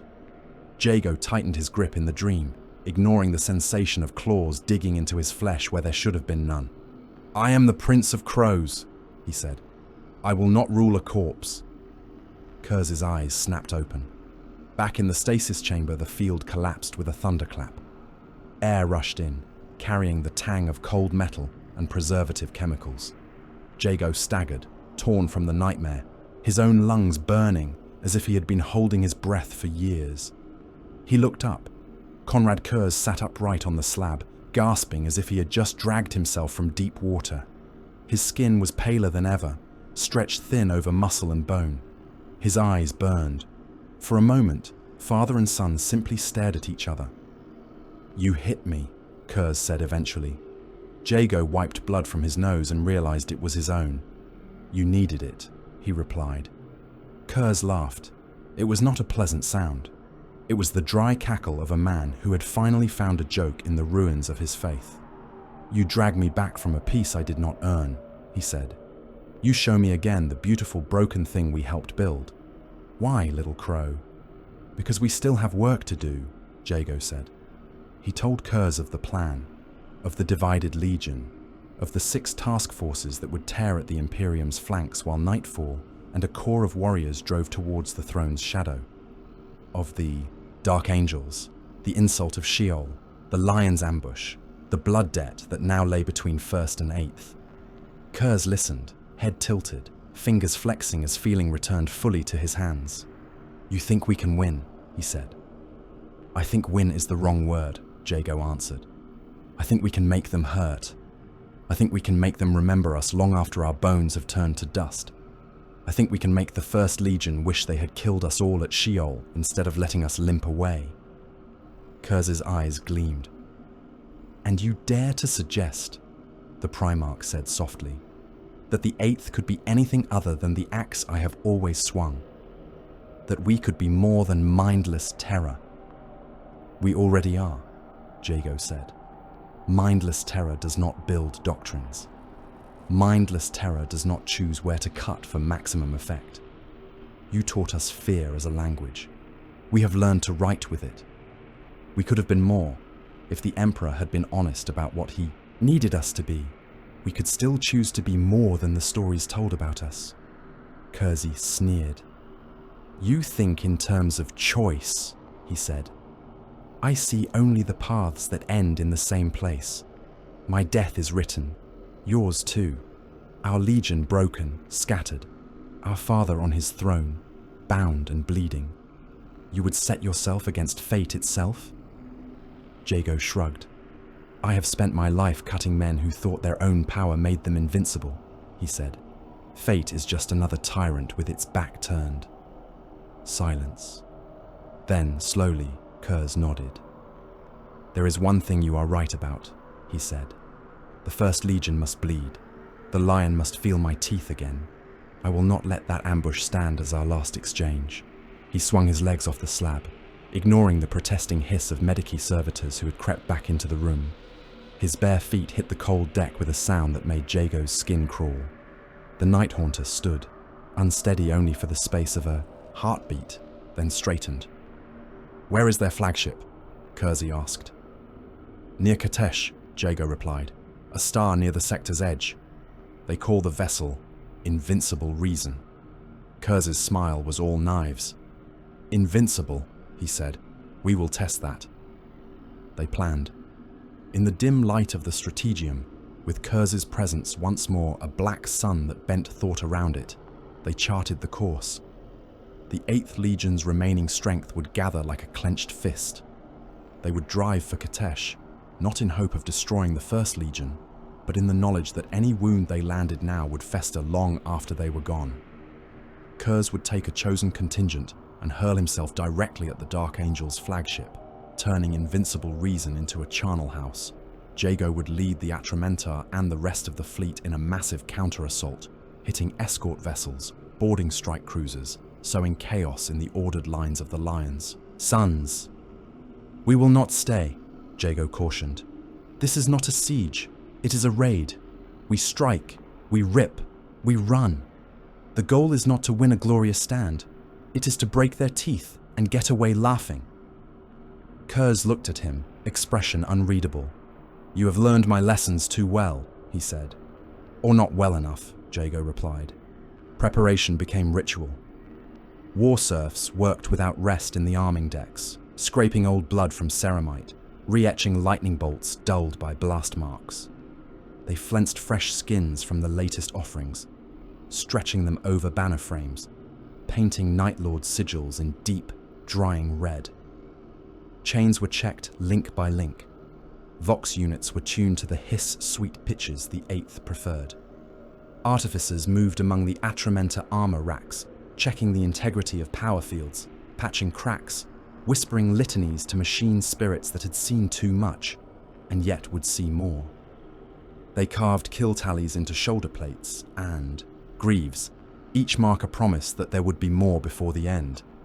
Jago walked among his chosen warriors, helm under his arm, glaive slung at his back.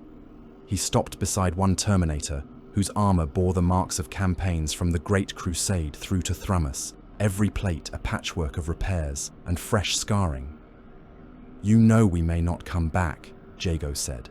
The warrior's vox grill rasped as he answered. "We never truly expected to, Lord. We have been living on stolen time since Nostramo." "True," Jago conceded, "but this time the debt collector is already knocking." Another Atramenter chuckled. "As long as we put our names in the lion's nightmares before we go, I am content." Jago nodded. "That is the essence," he said. "We will die, that is certain eventually. The question is, how many of the First Legion will remember our faces when they try to sleep? This is not about saving the Eighth. It is about giving the First something to mourn." He paused, then added, quieter, "and perhaps about giving our father a moment of clarity before his inevitable end." The Atramenter accepted that with the same fatalistic grace they gave to all his orders. On the eve of departure, Jago returned to the observation blister. It jutted from Nightfall's flank like a glass fang, armored transparencies showing the void in all its indifferent splendor. Stars hung in their billions, cold and distant. The scarred hulls of other 8th Legion ships drifted nearby, engines idling, waiting for the signal to burn. Jago stood with his gauntlets clasped behind his back, watching the constellations. The whispers in his skull were quieter than they had been in years, as if even the ghosts were holding their breath. He thought of Nostramo, cracked and dead, of Istvan, a bowl of Legion corpses, of Thramas, a gallery of ruined worlds, of Kurz, now awake again, pacing like a mad prophet in Nightfall's shadowed decks, of the Lion, blade raised aboard his vaunted flagship, not yet knowing what was coming for him. He thought of the future glimpses that had cut him in the stasis chamber. Chains, darkness, the name of a ship that would hold him for longer than it should. He smiled, thin and without mirth. "If that is how it ends," he said to the stars, "then I will make sure they regret not killing me sooner." Alarm klaxons pulsed once, twice, a low warning rather than panic. Translation engines spun up, the ship's bones vibrating with caged power. Across the fleet, similar tremors echoed, a chiming of war-mad bells. Kurz's voice came over the internal vox, carrying the old madness and the new purpose both. "Sons of Nostramo," the Night Haunter said, "we fly to remind the First Legion why they fear the dark." Jago bowed his head a fraction. "Prince of Crows," he murmured to himself, tasting the title. "Time to see if you have earned it." The stars outside smeared, turning into long, hellish streaks of color as reality tore. Nightfall plunged into the warp, dragging a fleet of nightmares with her towards Katesh and whatever waited there. Jago closed his eyes for a heartbeat, feeling the pressure of unseen tides. He knew he might not outlive the storm he had chosen to fly into. He went anyway. The star called Katesh was a pale wound in the void. It hung above the gathered fleets like a sick eye, its light bleeding weakly across the hulls of warships that had come to write its name in legend. The Dark Angels rode in disciplined phalanxes, formation lines precise, attack vectors plotted with mathematical cruelty. Their battle barges and strike cruisers gleamed in deep green and bone, gun decks ready, lance batteries simmering with contained fury. Opposite them, the Night Lords looked like a ragged pack. Ships scarred from Thramas limped into position, hulls dark, running lights dim. Gaps yawned in their lines where vessels had died in earlier campaigns. Some cruisers listed a fraction, their void shields flickering unevenly. To Auspex, they looked fractured, broken, ripe for extermination. Jago watched it all from Nightfall's bridge, helm sealed, eyes behind red lenses tracking the ghost images dancing across the tactical hololith. The whispers in his skull coiled and hissed, picking at his nerves.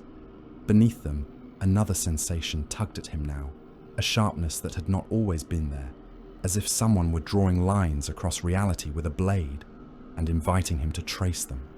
"They think we are spent," he murmured. The mortal officers at their lecterns pretended not to hear. The legionaries near him did not bother to hide their agreement. The Dark Angels had every reason to believe the 8th Legion was on its last legs. Fleets shattered, Primarch wounded, campaigns fought on too many fronts. It would be a mercy killing, from their perspective. Let them think, Jago said more clearly. We will turn their mercy into something else. Kurz's voice crackled over the internal vox, thin but unmistakable.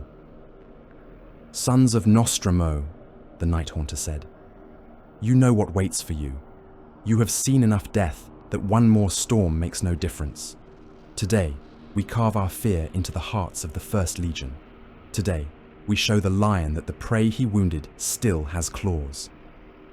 Orders rolled out in a harsh litany. Engines flared. Nightfall's prow turned towards the heart of the Dark Angel's formation.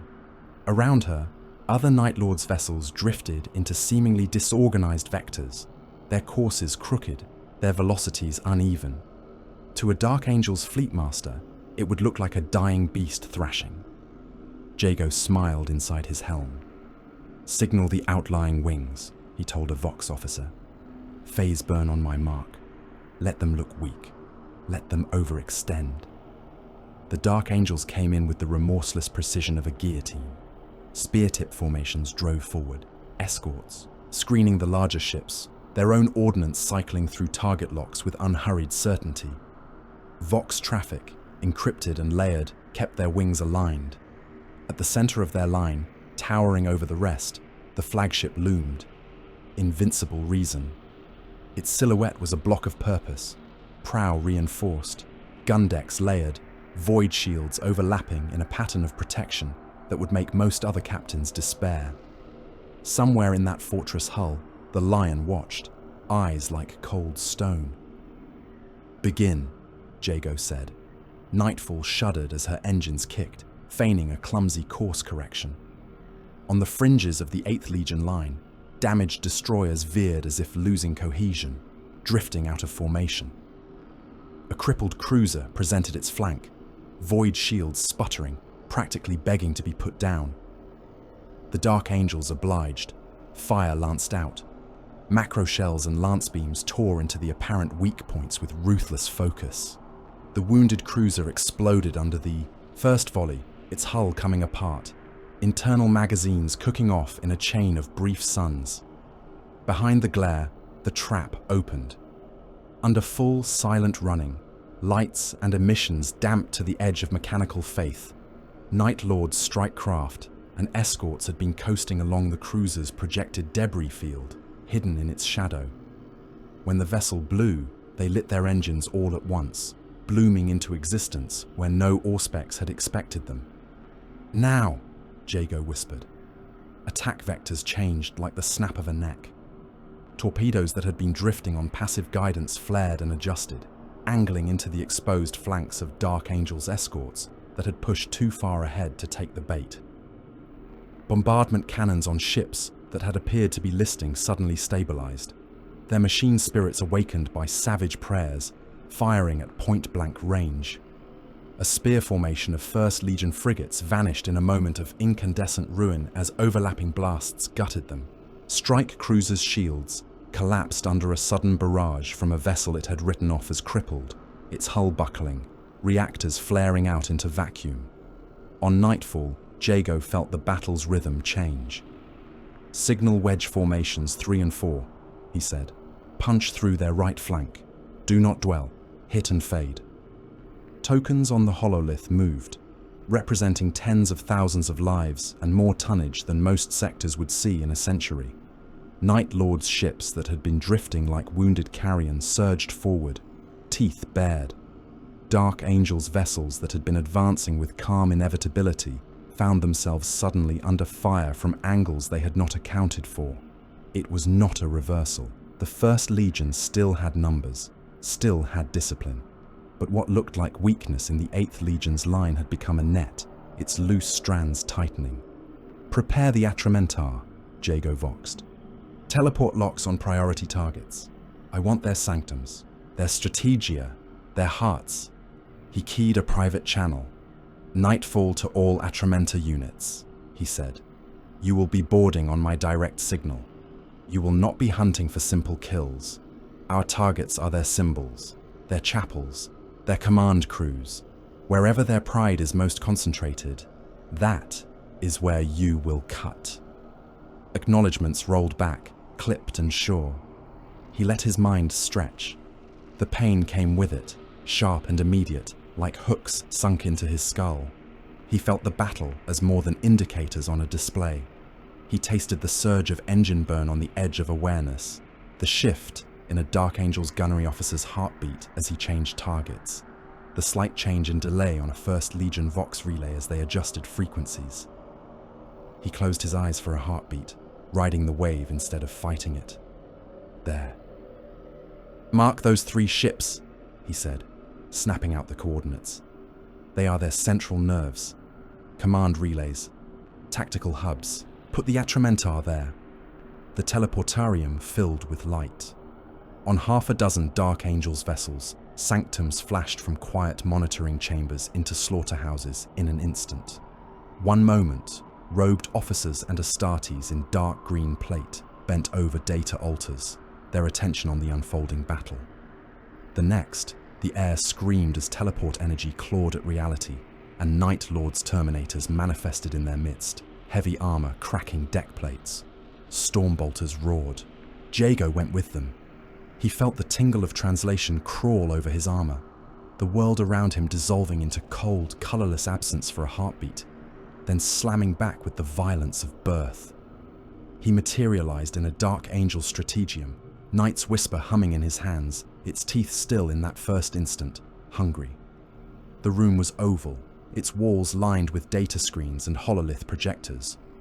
A tactical display hovered over a central table, showing the battle Jago had just left from, a different angle. Dark Angel's officers in robes and plate stared, mouths open, hands going to weapons a fraction too late. He moved. Night's Whisper came alive with a snarl, teeth biting into the nearest enemy's chest. Ceramite and bone alike fractured, the body thrown back across a console. Bolter fire sparked off his Terminator plate as others reacted. He stepped sideways, letting shots waste themselves on his pauldron, then carved down, taking a helm and the head within with one swing. Atramenta filled the room, their storm bolters spitting disciplined bursts. Men fell, their blood painting the displays. A single Dark Angel's captain managed to draw his weapon, a power sword arcing towards Jago's throat. The Night Lord caught the blade on the haft of his glaive, twisted, and drove his own weapon's blade into the gap beneath the captain's arm, sliding in until the resistance vanished. He let the body slump.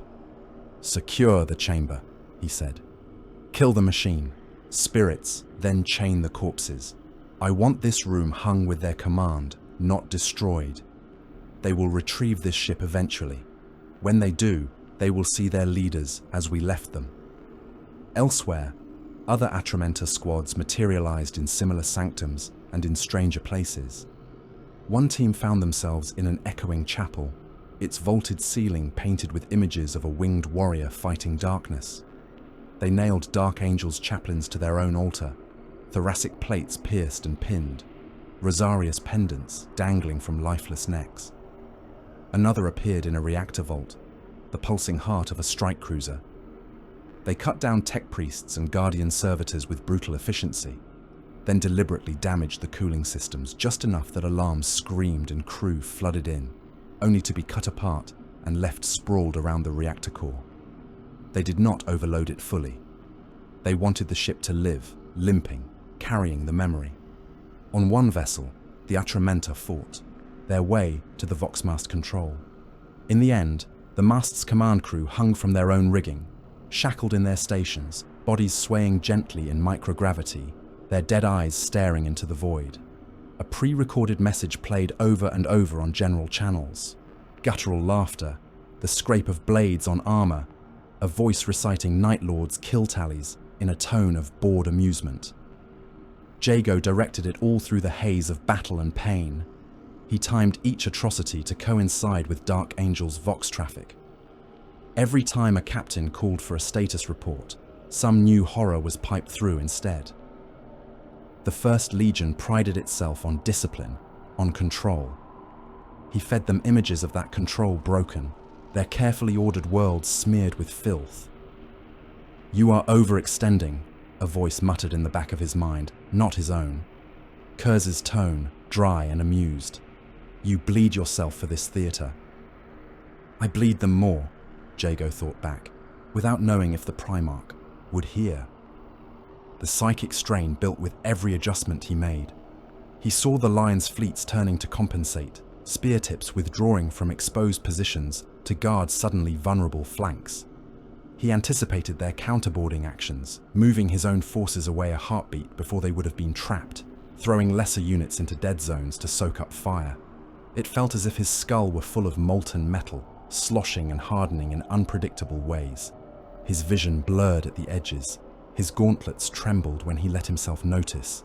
He did not stop. The Lion's response came like the drawing of a new blade.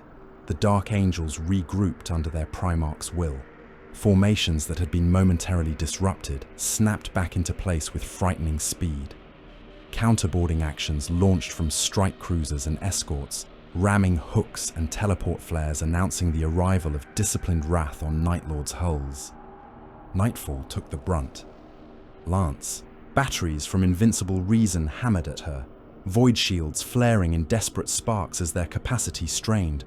Macro cannon shells detonated along her flanks, blasting away armor, exposing decks to the void. Her own weapons replied in fury, but the exchange was unequal. The flagship of the 8th was bleeding, and everyone in her bones could feel it. On lesser vessels, Dark Angels boarding parties cut paths through decks that had once belonged to Nostroman killers. For every First Legion squad that died in those corridors, another arrived, heavier, more implacable.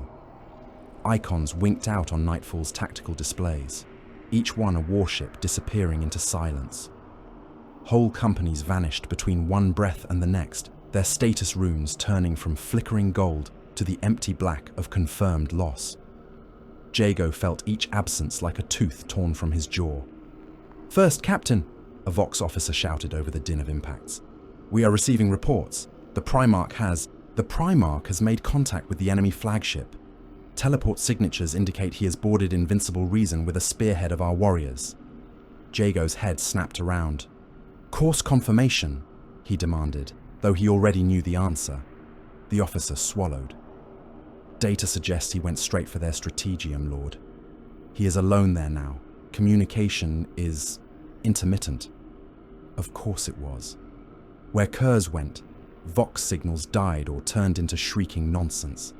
Jago stared at the hololith. Invincible Reason's icon glowed at the heart of the Dark Angels formation, still strong, still radiating command authority. Around it, the battle raged in layers. Ships burning, ships boarding, ships dying. He did not hesitate. "Signal the Atramenta," he voxed. "New target. Lock onto the Primarch's warp shadow. We are going to the Lion's Den." "Lord," one of his lieutenants protested. "The flagship is heavily shielded. Teleport insertion will be imprecise." "Then we will improvise," Jago said. "If our father is cutting his way through their heart, we will be the knives in their ribs." The teleportarium's air reeked of ozone and oil, its floors etched with sigils that had nothing to do with any sanctioned mechanicum rite. Atramenta stood in serried ranks, armor plates scarred, eyes bright behind lenses. Jago took his place at their head, Knight's Whisper held loosely in one gauntlet. "Boarders ready," the master of the teleportarium intoned, voice crackling through his augmetic throat box. "On my word," Jago said. "We are going into a fortress built by men who think in straight lines. Show them what curves and shadows can do." Translation tore them apart and reassembled them in hell. They arrived not in a single, clean insertion point, but scattered along a cluster of decks aboard Invincible Reason. Katesh's star was reduced to a distant, pulsing presence through armored bulkheads. Vox, reception was patchy, the Lion's vessel choking enemy signals where it could. Jago materialized in a corridor wide enough for tanks, its walls lined with alcoves for statuary and honor plaques. Dark Angels were already there, disciplined lines of dark green and bone, bolters raised. The ship's machine spirit had seen the incoming interference and warned them.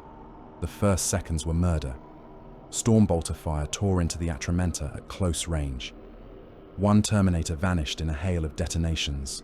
Armor peeled open, body flung back against the bulkhead so hard it left an imprint.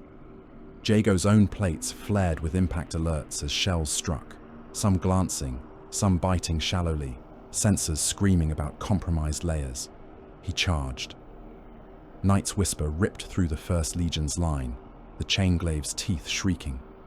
He took an arm at the elbow, then a head, then split a chest plate from shoulder to hip. Atramentar crashed into the Dark Angels with the force of a falling hive tower, power fists and chain fists, turning the tight corridor into a threshing pit. The First Legion did not break easily. They fell back in measured steps, firing even as they retreated, using their own dead as cover, drawing the Night Lords deeper into the web of their ship's interior defenses. Gravity flux traps triggered underfoot without warning, sending warriors from both sides stumbling as their weight doubled or vanished between one stride and the next. Jago hit one such zone and felt his stomach lurch as his mass spiked.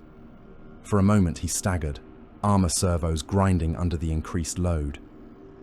A Dark Angels champion stepped into that hesitation, sword raised. Jago let himself fall instead of fighting the drag, dropping to a knee and punching his glaive's haft out low.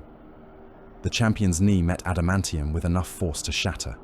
The man went down, cry cut off as Knight's Whisper rose and fell. They fought through vox-shrouded junctions, through kill lanes pre-sighted by decades of drill, through compartments where auto-turrets spat streams of disciplined fire until Atramentar tore them from their housings. Every meter of corridor cost them blood. They paid without complaint. Behind them, Night Lord squads not blessed with Terminator plate held breaches, fighting Dark Angels counterattacks to give the Atramentar room to advance. Jago felt each rearguard engagement like a tug at his back, the weight of men who trusted his judgment enough to die holding strangers at bay. Twice, extraction offers came through chopped vox. "First Captain, we can pull you back," a shipboard voice crackled. "Teleport windows still open if you mark your squad's position. The Primarch is engaged elsewhere. We can regroup and attempt another." "Negative," Jago snapped.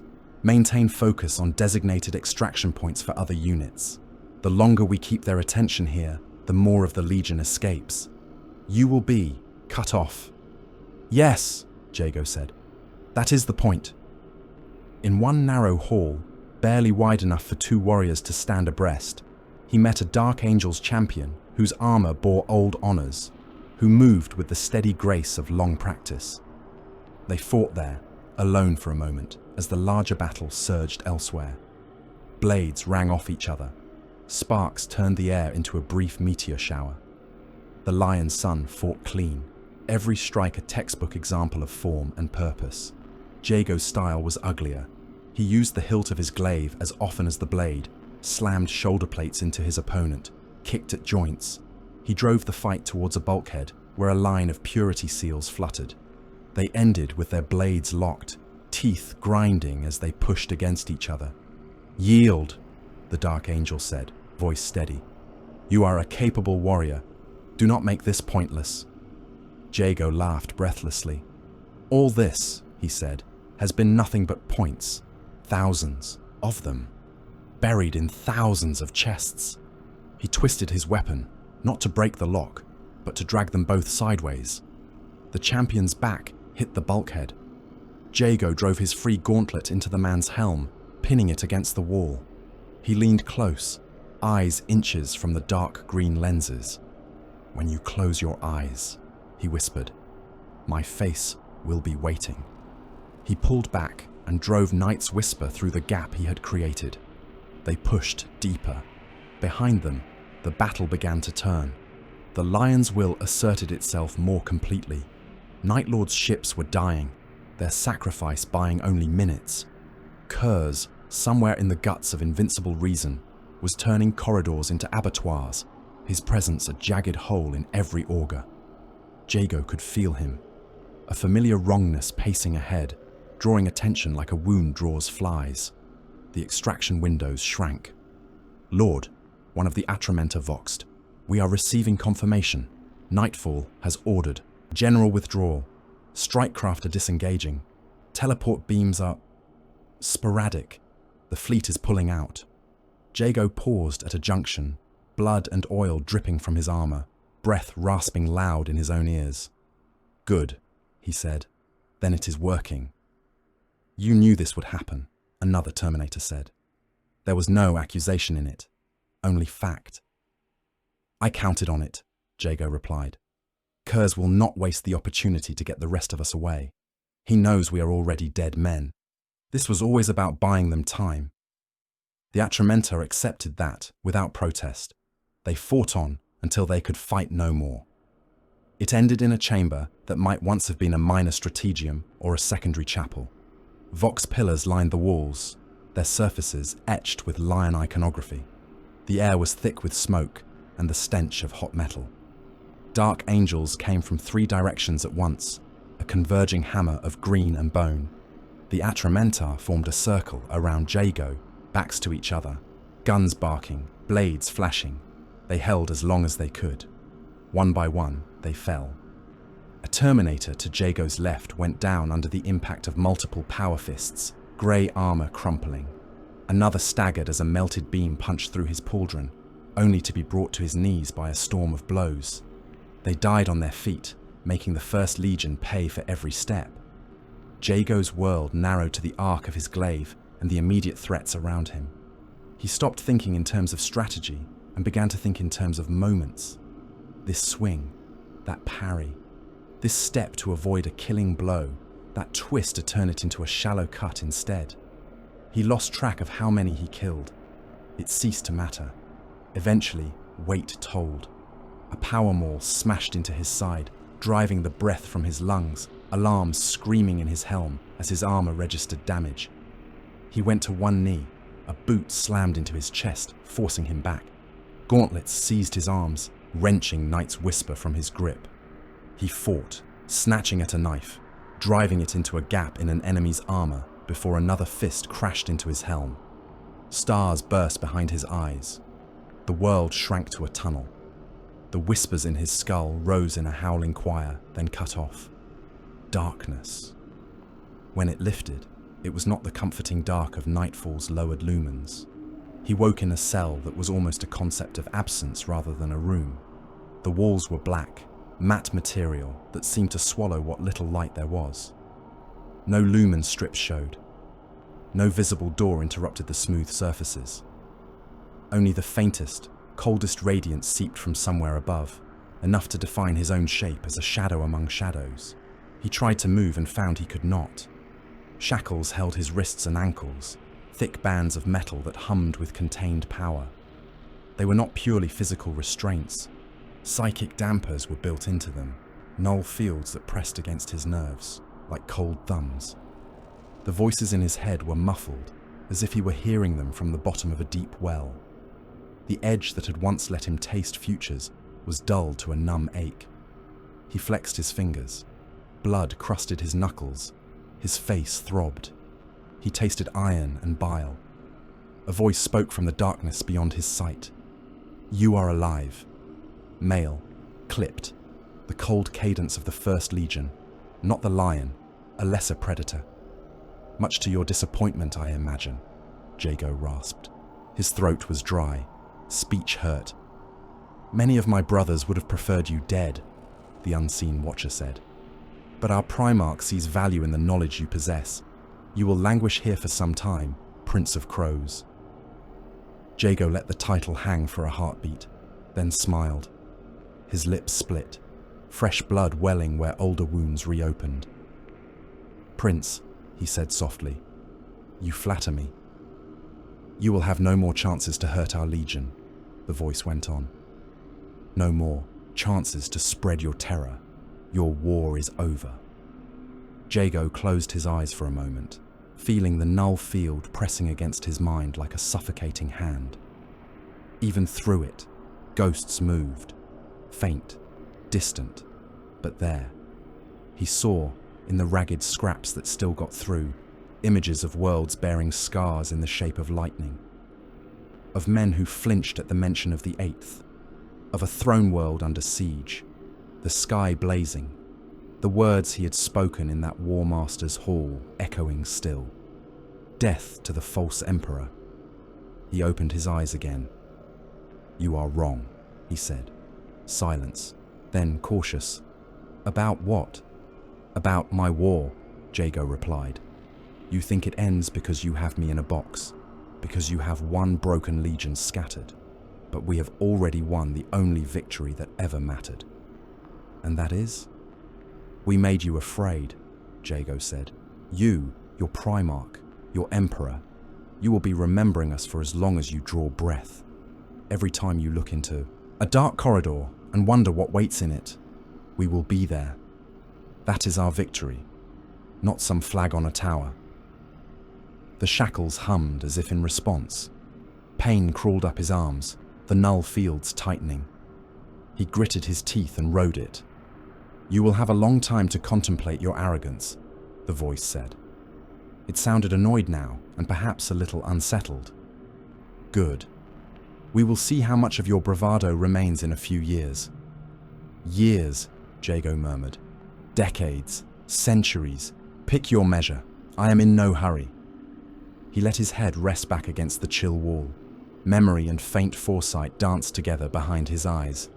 Nostramo, Istvan, Thramas, Katesh, the Lion's Blade, Kurz's Laugh, the Warmaster's fall yet to come. 10,000 years of a future he might not live to see, but which would carry his fingerprints in scars and whispered curses. He smiled again, blood on his teeth, and whispered into the darkness. "Death to the false emperor," Jago Sevatarion said. "Remember who said it first." The cell swallowed his words, but he knew they would echo somewhere that mattered.